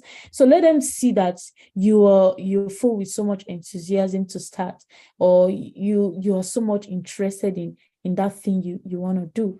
So, and the last paragraph, you want to conclude. Avoid contractions. I keep, repeating all this. When I review SOPs and I see this short form, I'll be like, no, you don't do this in essays. This is something professional. You are not sending a WhatsApp message to your friend. And I feel it's all about learning, and all about you staying true to what you know how to do best. So I know somebody that when he's chatting, or he wants to send you the full form, like he does not want to send messages in a contracted way, something like that. You don't want to send, oh, I have please PLS, you understand, this kind of thing that we use now. So I know I do that too when I quickly want to like attend to something, but most times I really want to type in full. So it's kind of help you as you write, so you'll not be used to contractions. So avoid consciously, unconsciously, some people just put it there. So please, when you're chatting, you can also like learn, get used to it by chatting in full.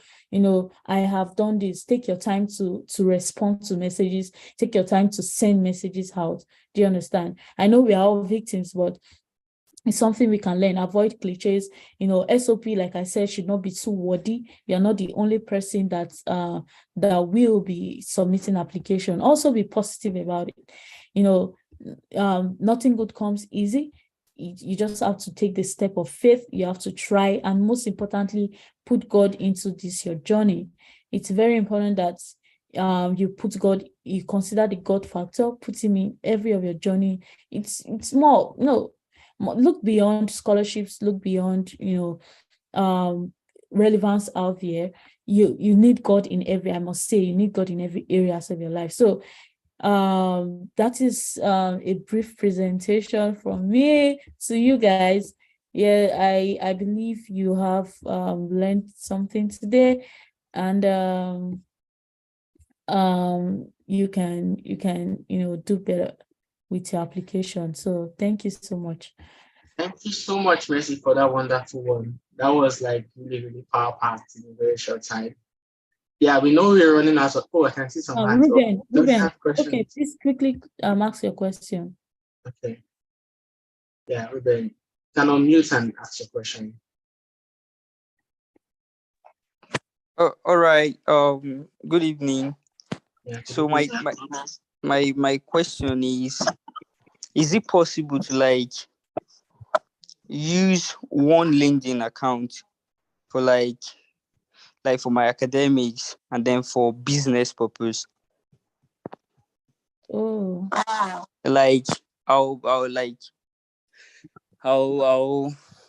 get to the stage where I'll actually be interested in applying for scholarship. I would like to follow accounts of those who have gotten scholarship, at least to learn one or two from them.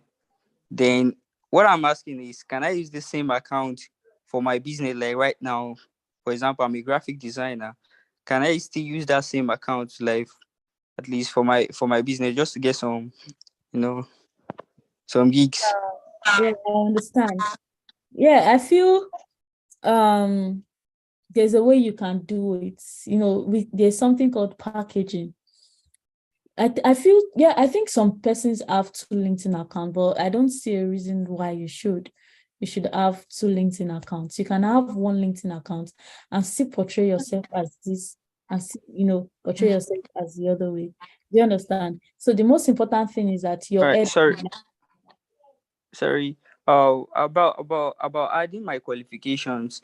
Do you think I should add like qualification for like maybe I take an online course on maybe graphic designing? Do you think I should add it on that same account, or? Yeah, you can add it. And then my academic qualifications too. Yes, you can. Yeah. You can do All that. right, thank you. You can do that. Thank you. somebody is asking, is it advisable to submit your application early? Yeah, do it early. Don't wait, to the deadline, or don't wait for to the close when the deadline is close. You understand? Do it early, submit early. Do you get? Yeah. I know of some schools that do rolling in application, or rolling or something application. Like as the application comes, they review your essay and they send you a decision. Do you understand? So you want to do that early because you don't know the system of the school. And yeah. Uchenna, please can you unmute and talk to her? Ask a question. Uchenna. Please Okay. talk. Good evening. Yeah, good evening. How are you doing? Okay, I'm fine. Good evening from Nigeria. I know it's afternoon in US, so good Yeah, afternoon. it's 12:30. Yeah, thank you. Yeah, so those of us in UK, good evening as well. Yeah. Good evening in the house. Please, I've been getting information. I've been following you on LinkedIn for a while. I'm within the butcher now on LinkedIn. We have discussed a bit about graduate schools, and I'm still gathering information as well about graduate schools. Some new schools in most all the schools in US, they offer this research assistantship and teaching assistantship. I heard that some schools in Canada as well do the same, all this assistantship. Yeah. UK universities, are they more of government scholarships? You don't offer more of government scholarship, or do they still engage in this teaching and research assistantship or Okay. universities? Yeah. Because I hear that most of them, they offer this governments like Commonwealth or MasterCard, like all these models. Or UK Yeah. University particularly, they offer research and teaching Okay. assistantships as well, just like US universities. Thank you. Yeah. Okay, thank you. For UK universities, if you are going for a master's, I think for you to get a fully funded offer, you have to go through the government scholarship route, and that's the Commonwealth, the Chevening, and so many others. And some of these universities don't offer assistantships. Do you understand? For masters, do you get? In So the UK. yes, in the UK. So, but you can get assistantship at PhD level. Do you understand? So, and you can get funding from the school or funding from for the UK, there are some organizations that kind of fund grad school students. Do you understand? So they are kind of affiliated with the university. So I know somebody, I've forgotten the company now, sponsoring her education in Manchester. So she got the scholarship from that organization. It's one popular company like that. So you can find if you're looking out for PhD opportunity, you can find a phd.com. I'm looking out for masters. Yeah, for masters, I would advise you just go in for Commonwealth, for Chevening, for I think Gates Cambridge Scholarship, Deep Minds. You can also look out for some of these universities. Some of these universities have scholarships. So ask them, like, internal scholarships. Yeah. Internal scholarship. So ask them how the scholarship is like. Maybe they give you discounts, a particular percentage and all that. So you also need to reach out to the university to find, to get information from them. Do you understand? So if you are looking at internal scholarships, that's what I would say. Please, a quick recap. I didn't join quite earlier. The boss has speak about research and publication. Yeah, I wasn't around when he spoke. So I would like a recap, processes involved after your defense the project work. You have to go about the publication. Actually, is my main target. So I wasn't around when he spoke. I would like it kind of recap. So that is fine. So it says something about research writing. Before you can write, you have to read. You have to be a reader. So most importantly, you need to find a niche for yourself. So what area of research, or what is your interest? What area of research do you want to focus on? Do you understand? So you need to get papers in that research line and write something about it. So for publication, there are a lot of journals that kind of fit your work. You can't just submit your paper to any journal. So there are journals that fit the kind of research you have done, or the kind of review article you've written. Do you understand? So you can just type on Google. There are a lot of databases like the Schemago. You can check the Schemago. You can check the Clarivate Analytics. You can type that on Google. I think I should just type that here.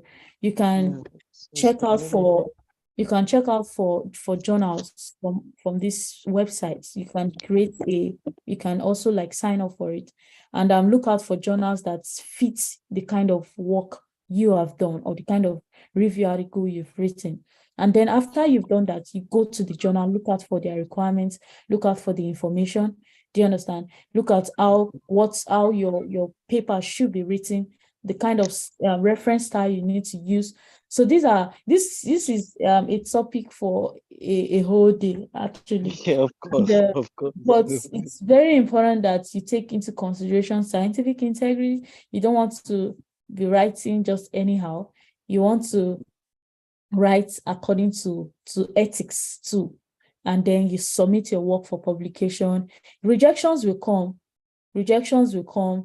And you just have to keep working based on the comments the reviewers sent to you. But most importantly, read the requirements on the journals, look at their style, look at how many abstracts you have to write, look at how many, the word counts, the word limit, everything.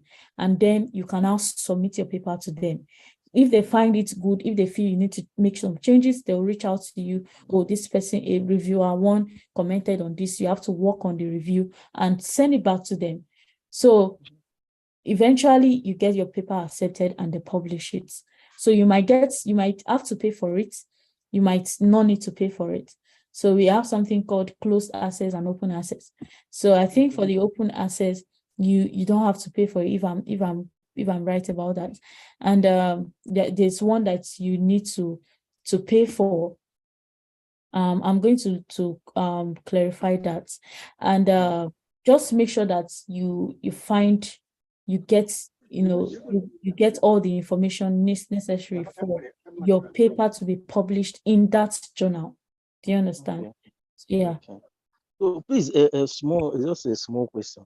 We that are in STEM, normally if we are doing projects, we normally engage in practicals. Like our undergraduate level, we do practicals, analysis in the lab, analyze the results, and now come out with the result and the conclusion. If somebody that is now out of school looking to do masters but want to have publications, how are you going to go about it? Are you going to engage in practicals as well? No. Okay, so this is how to go about it. You don't need to like do the lab work. Do you understand? Before you publish a paper, you can do a review article, like just write on something, come up, and that is after you must have read anyways. Like Prince said, you cannot be a good writer until you have read a lot. And it was like, you try as much as possible to read at least 40 journals in a week, like 40 papers in a week. So you want to read, you can come up, write something, the role of so in this and that, and then just look for papers. Maybe you are looking at a particular infectious disease or something, maybe it's tuberculosis or something. You want to get a lot of papers and then write a lot about it, and then you can publish it. Do you understand? So that's the way to go. So let's quickly take two more. Titi Lope.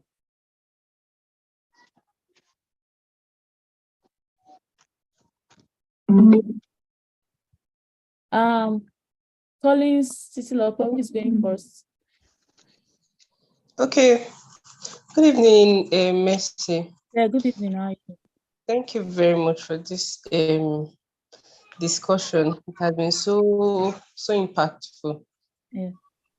I actually met you during the last Hangout, Okay. and it actually helped a lot. And then thank you for everything you do, Sha, in general. So I would like you to speak on this evaluation of results, this WASE and ICRIST evaluation of results generally. Is it important to do it? Like, is it very important to do it even before you get notified of your admission status or after you've So gotten your? Thank you. that's your question, right? Okay, so I will say that for me, I don't think I want to do voice evaluation. It's a lot of money, and also I don't think it's necessary. Any school that will need me to do a voice evaluation, I'll just forget them. So if you have a first class or a very good 2-1, you don't need to do it. You don't, or if you have a very strong profile, you don't need to. But, well, if you graduate a 2-2, you might want to do that, because it's kind of great, give you your grade on 4.0. If you feel doing a voice evaluation will be good for you, I think you should go for it. But for before admission, that you are not even sure if they are going to give it to you, I won't advise you do the voice evaluation before admission, except you are very sure that admission is coming, or you've gotten a professor in that university you want to work with, and it's sure you will get your funding and your admission. Then you can go for it if it is necessary. So if it's necessary, you can go for it, but I won't on a norm tell you go and do voice evaluation. If you have a good CGPA, you have all it takes. Just go for schools that don't require that. Do you understand? I don't know if I've answered your question. Yes, please. Thank you. That's just what I need to clarify. Yeah. Thank you very much. Collins, please go on. Good evening, everyone. Yeah, good evening. Yeah, thank you. Fixed all these papers. It's really been a wonderful time. So basically, my question is just that as an undergraduate, I don't know if there are platforms or there are organizations that, being in social science, maybe there are bodies one can work with as maybe research assistants or something of such. For those of us that are passionate about research work and really want to maximize this potential. Then also, I would like to know if there are agencies that help students in. I've been seeing the update of high scholars, and it has been mentioned by one of the moderators. So I know they help in paying for maybe students GRE and the like. So are there bodies that help with other scholarship requirements like international passport, other things like that? So that's my Okay. question. Thank you. Thank you. So your first question is about getting a research assistant position as someone who is in pole science, right? I think you talked about research position, research assistantship. Yeah, in schools. Sorry, I cannot hear you. I said as an undergraduate, not during the graduate school, as an undergraduate, then the research body or institution that one can be working with as an extracurricular activity. Okay. Yes. Just to build up the profile. It's possible. That's why I said you can it's very important that you connect, you network. Do you understand? So if I were to be in these shoes, what I would do is I'll just go on LinkedIn, look out for type, use keywords. You see a lot of people that are doing something like this, or that want to get undergraduate students to help with research or to help with something. Look out for opportunities. Use the Google, ask questions, connect. Yes, there are opportunities. There are scholarship opportunities sorry, talking about scholarship. There are research assistantship opportunities that you can engage in. Yes, definitely as an undergrad. Yes. And your question as regards agencies, yes, there are agencies that can help pay. For iScholar, they pay for your exams, they pay for your application, they sponsor your application fees, like they kind of pay for that. I think they give around $200 for your application fees. So it's not left to you how you want to use that, to pay for some schools, not all schools though, but some schools. And I think Market Towel is also there. You can explore Market Towel. You can look at, explore ISI, explore Market Towel. I think those are the two I know of. I know there should be others, but I think I'll reach out to you on that. I have you on my contact list, right? So I can always get back to you, Collins. I don't know if I've answered your question. Yes, yeah. June, peace. Can I chip in a little? Yeah, please? Education USA. Yeah, Education USA. Sorry, can I chip in a little bit? Yeah. Okay, please. I'm looking towards that SI scholarship. Okay. I don't know, so I would like you to review my SOP about that. Okay. We can talk about this later. Yeah. Yes, just look at my name very well. We had some exchange on LinkedIn in your inbox on LinkedIn, so I believe we can actually continue the conversation here. But I want you to take notice of that name and go to your LinkedIn and Okay. look up. You will see our Yeah, messages. you can also like send a message, because I don't think I can go over messages. So you can just drop a chat for me. I know it will still be like it will be on read or something. So I can always, open it up. Okay. So that's the way you Noting that profile name is very important to me. Okay. Yeah, Thank you so much. please go ahead, please. Let's be fast about this. Right? Okay, hello. Yeah. Hello. Hello, we can hear you. Just continue. Okay, so from all the things that have been said, and from some of my researches, I found out that part of the things that will help when you are writing your SOP is actually some of the experiences you had during your undergraduate days, like probably research, assistantship, and the rest of it. Now, for some of us that when we went to school, we did not have that proper guidance or understanding.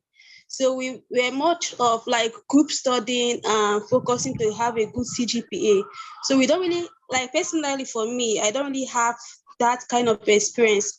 And when I went for my 1 year IT, I wanted to apply for a radio station, but then it was closed down because of the flood then. So I had to apply for a pure water company. So most of my experiences rather are not really related to my field, apart from when I worked as a photo studio, when I worked in a photo studio and as a photographer. Now back to my question. Now, in terms of writing this up, where do I stand from? Because as it stands, I don't even have most of the things needed. And the place I am actually doing my internship now is a radio station, but it's something that is a radio station that was started by a pastor, and I think he's not even grounded in the field. He knows nothing about the field, and somehow when I went there to actually learn. But I think the place is not conducive for me because of somehow sexual harassment. Hello, I hope I'm not being too fast. Yes. So your question is, how do you kind of balance up, right? Yes. Okay. So what I would say is that if you're applying to grad school, for example, you need to understand your motivation. Most times you don't need to, if there's a way you can link whatever experience you've had to your application write-up, I think that will also make sense. If it is not so relevant and there's no linkage, then I think you have to like start looking out for opportunities where you can like garner some experiences. Do you understand? It's like I said, it's hard work. It's a lot of work. I know it's a lot of work, but it is something you want to do. It's something you have passion for. So you have to like go out of your way, go out of your way to make sure that it comes true. Like I remember when I had the opportunity to go to a research institute, I was not going to get money. I was not going to get anything. Do you understand? But it was because I needed the experience. I needed the knowledge. That was why I had to like go there. So what I would say is that see if there's a linkage between what you have done, if you can package, if you can link it, to whatever you want to do right now. If there's any linkage, just find a link and write your essay in that way. And if you think there is no linkage or there's no relevance, then you can like scout for opportunities and go for it. That's what I would say. Okay, so my next question concerning the WS evaluation, since I did HND, while I was researching, I saw some schools that actually give admission for people who have HND. You don't really have to do the WS evaluation. But I don't know if that same thing works for those who are applying for scholarship. If it's possible for you to apply for scholarship without it. I will advise that you reach out to the university, ask them about it, if there's funding for you, even if you'll be applying with your HND. So I tell people, reach out to graduate school coordinators. They are in the best position to like give you, concrete responses to your questions. So reach out to them, ask them if that applies to, HND holders, if they can, also give scholarship to people submitting their HND results. Do you understand? So yes, you can just send an email to them and they will definitely respond to you. Yeah. So okay. Thank you so much. You're welcome. Please, what is your advice for HND holders with distinction in both? Yeah, my advice in what sense? You can apply for, I believe this person is looking out to apply for scholarship. So you can use your HND. What the most important thing is that you need to look out for the requirements of that scholarship. You need to find out ask the university if they won't be accepting your HND. If, for example, you are coming to the United States, you might want to consider doing WES evaluation. I'm talking to the HND holders now. You might want to consider doing WES evaluation. And there are some scholarships that, like Erasmus. I think for Erasmus, you can use your HND. This is a very good grade distinction. You can use this as long as you have other, qualifications. Sorry, you have other things you have done so far with your life. You have the skills, you have the talent, everything. All these things kind of add up, to give you what you want. So, most importantly, God too. There's, God will make a way where there seems to be no way, even when it seems like it's not possible, even when it seems like, oh, you're not gonna get there. God always make a way for you out there. So that's my advice for you. Look out for the scholarships, check their requirements, then you can apply. Erasmus, I think you can use your HND. This is a very good grade. Distinction is good. Yeah, you can choose that. And if it's to the United States, some schools will tell you do WES, so you have to do WES. And yeah. And yeah, don't give up. Sylvester, I think we'll take you last. Please, can you be quick about your question? Good evening. Good evening, everyone. Yeah, good evening. How are you doing? I'm very fine, thank you. Mine is not, I wouldn't call it a question, actually. It's just a reminder. First of all, I want to thank you for this perfect listening. It's so awesome. I've actually learned a lot from the beginning. I made sure I stayed from the beginning till I'm going to stay to the end. Yeah. So it's about the third speaker, Mrs. Ogemdi. I think that's her name. Yeah. Ogadima. Oh, sorry, my bad. So she talked about CV. I think she was talking of the templates. Yeah. I don't know if she actually dropped it because there was a time my network was having issues. So I don't know if she dropped it. So I want to confirm that.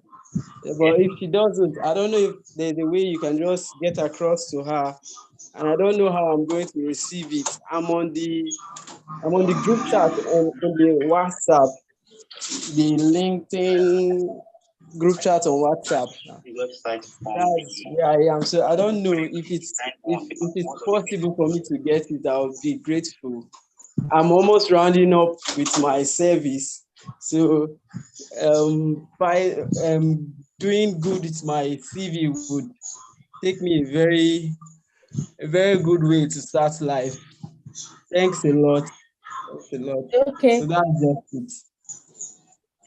Yeah, thank you. So I'll reach out to her. You can also like send a message to me. You understand?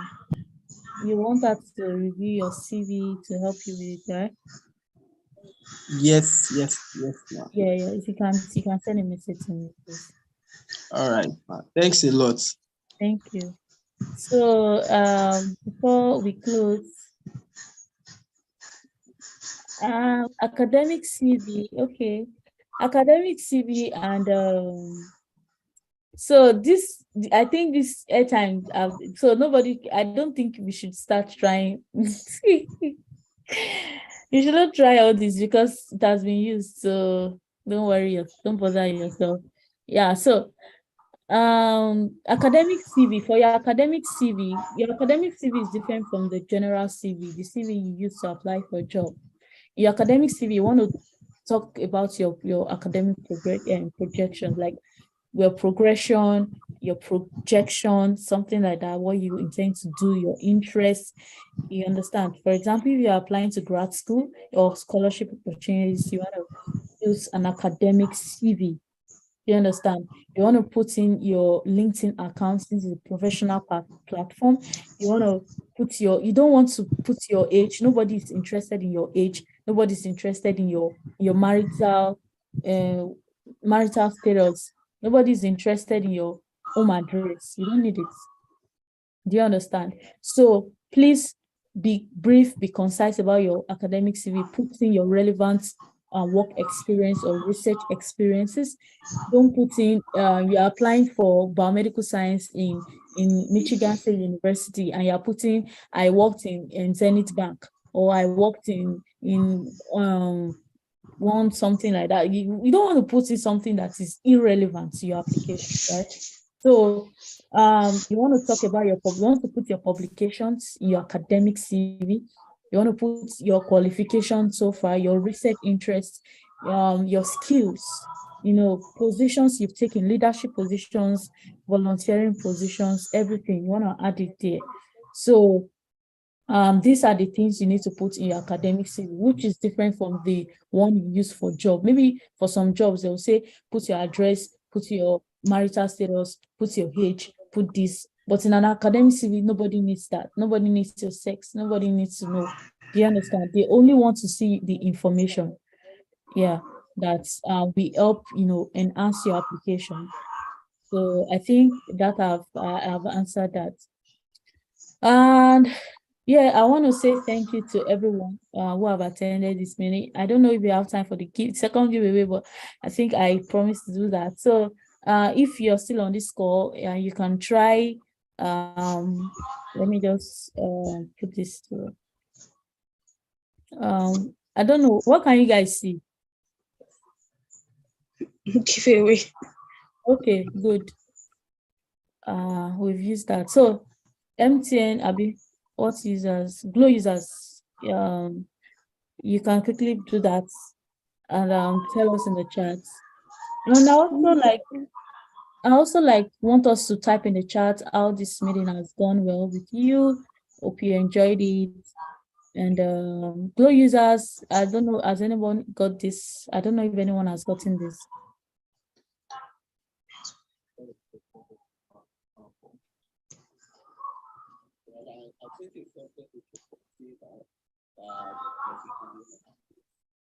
At the moment, I'm actually Okay, I think someone got that. Glow, thanks. Okay, good.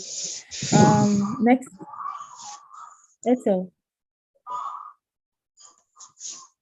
It's going to mean that current pregnancy will have to change. So which is not the first that we are which will also be including video storage, which probably Who has gotten this? Ethel. Oh, good. Next, Glow. Please, if you have not gotten something, try as much as possible to get at least one. Just get one.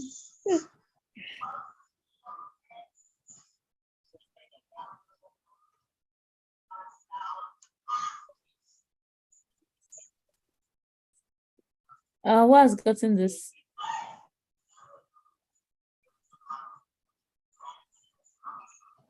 Let us know. Oh, good. MTN. Good. Aleke. Okay. MTN. Pastor, you guys, you have to step up your game. Man. Those that have not gotten. I requested we call the number out. Oh my God. Oh, sorry, I can't do that. Sorry. I can't. Sorry. Yeah, you're welcome. So who has gotten this too? Oh, gotten, good. At least someone got this. Okay. Ethel.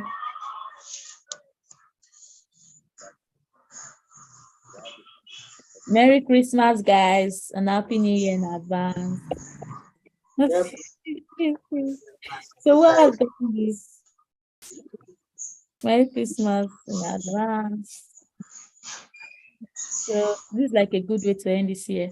So you kind of better understand your vision, your purpose in life. And as you enter 2023, you're entering afresh, you're implementing some of these things, and you have a fresh mind. And yeah, if you have any question, you can always reach out. Sorry, I might delay in responding, but I'll definitely answer.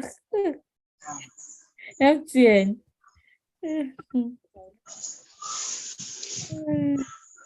No, says the fattest you guys know. Oh, Musa got this. Good. Got the Airtel. That's nice. That's very good. MTN. Okay, I think someone got MTN too. Will I say now only me no chop you? Yeah, sorry. Oh, yeah, I think that is all for today. Thank you so much, guys. I'm so grateful, for your time. I know it's a lot of ish for some people, network data, and all that. But that is fine. You can always watch on YouTube. So if you have friends that you think would benefit from this, let them go to my YouTube channel, to watch the session. And if you have any question for me, you can always reach out to me. I think for now I am free. We are done with grad school exams and all that. So I think I have to like go and look at my LinkedIn messages too, because it's a lot. So yeah, so thank you so much for this. I'm so grateful. So do we have two persons to like talk about, how the meeting went for them and what they find interesting, how we can make it better, things we need to implement next time. So please, somebody, let's be fast about it. Volunteers, please. Okay, please. Thank you. Thank you. Can you go on? Speak. Okay. Hello. Hello. Yeah. Hello. We hear you. Okay, this is my first time being part of this kind of meeting, this hangout. This is my first time, and I must say I'm really grateful. If I've missed this, maybe somebody told me, I would have not forgiven myself. Everything that was said was strategic. It was on point, and there was not too much ambiguity. Everything was just clear and simple. You can easily understand. Even when I did not start from the beginning, I met it about, I think it should be 204. 3 for something there about, but I still got a lot. And concerning the linkage optimization, I really enjoyed that particular one, because when I started linking, I didn't even know what I was doing. I'll just wake up and I will post. But with everything you said and everything the speaker said, it actually gave me more clarity. And the other speaker talking about that if you have to be good at writing, it means you have to be good at reading. I also picked that particular one too, and everything about the LinkedIn experience, everything about this meeting, it's great. I don't think anybody should miss it. And I would actually happy if you can probably share the link of the YouTube video, maybe on Twitter or on LinkedIn, for those who could not access it due to network issues. Okay. Goshen, Thanks please, to everyone. Can you like copy and paste my the link to my YouTube channel? Yeah. Okay, sure. Yeah, thank you. And so who else want to speak? Olayinka, yes, please go on. Good evening, everyone. Please, can you hear Hi, me? Afolabi. Yeah, good evening. Can you hear me, please? Yeah, sure. Yeah, yeah. I must say that the program is a very, very enlightening one. Like, I've really learned a lot, especially the LinkedIn part and the scholarship too. Um, I learned that from the speakers, they were able to like give me clarity on LinkedIn in the celebration part. Like me, I've actually been keeping my cool, like to celebrate big things alone, like even all the small, small things, Mm. everything on LinkedIn is about what people have done, how far they've gone and stuff. Yeah, I've actually been getting some things, but I actually kept myself due to the fact that I believe they are still small. You understand? So, and the speakers actually enlightened, shed more light on that too. And also for the scholarship application is it was also aligned in the fact that I got clarity about writing statement of purpose, like having the idea of and what it should be, what should be on it, and what you should not do. So I must say it's it has really been a good time. Yeah, and even though I didn't win any giveaway, but at least I enjoyed it. So thank you very, very much. I really appreciate it. Thank you. Hello. Thank you, Afolabi.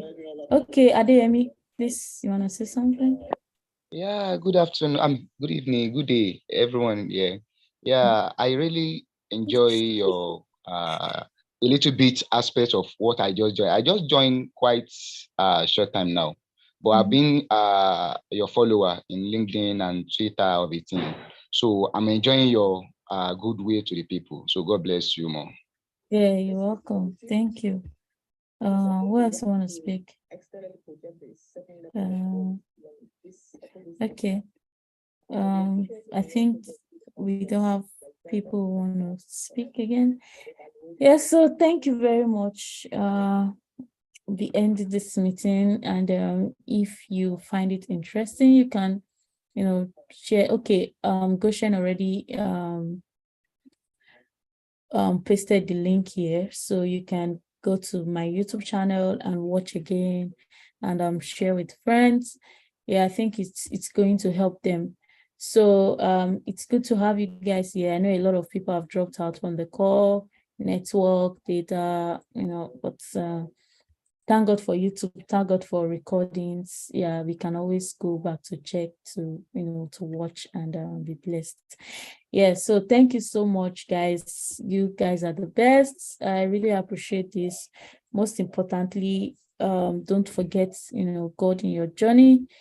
As you journey through your academics, whatever area of life you think you want to focus on, your business, academics, profession, anything, make sure that you carry God along, and definitely is not going to pull you down. It's not going to disappoint you. I must say, it won't at all disappoint. So as long as it is in the boat with you, it will definitely see you through. So I wish you all the very best. Connect with people on LinkedIn, people that are relevant to your journey, people you find interesting, people you don't just connect with anybody. Connect with people that are resourceful, connect with people that can help you, connect with people that can respond to your messages. Yes, I understand that people are very busy. I'm also a victim. I've not responded to some of my messages, but I know I will respond, but maybe not almost immediately. So I wish you all the very best. Merry Christmas and Happy New Year in advance. Be good. Please send my chicken or Christmas chicken. Goshen, do you want to say something? Okay, we'll send it. Somebody want to say something? Yes, you mentioned you should send your Christmas chicken. Yes, so I think now we'll send it to please, DHL. I need it. Thank you very Shall much. open your flash sale for my own Christmas chicken. Okay, Goshen, do you want to say something? Yeah, I want to say thank you to everyone who has stayed Yeah. up to this point. We appreciate your time and hope that you've gotten value for the time well spent. And most importantly, we hope that you go back and implement like everything that has been discussed here. um, takes like one step at a time to do like a big mountain. So no pressure, like Messi has said. LinkedIn is a very cool place. You could get intimidated, but I want you guys to see it like as an inspiration and motivation rather than getting I'm depressed that I've not done anything or so like see it as a source of motivation rather than a competition, and just keep doing what you're doing bit by bit and surely get there.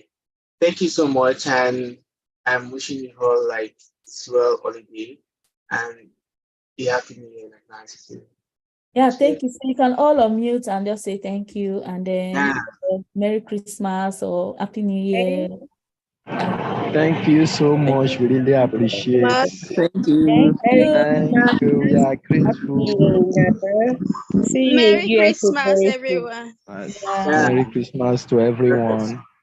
Thank you. Thank you. All right. Bye. Bye. Bye. Oh, Bye.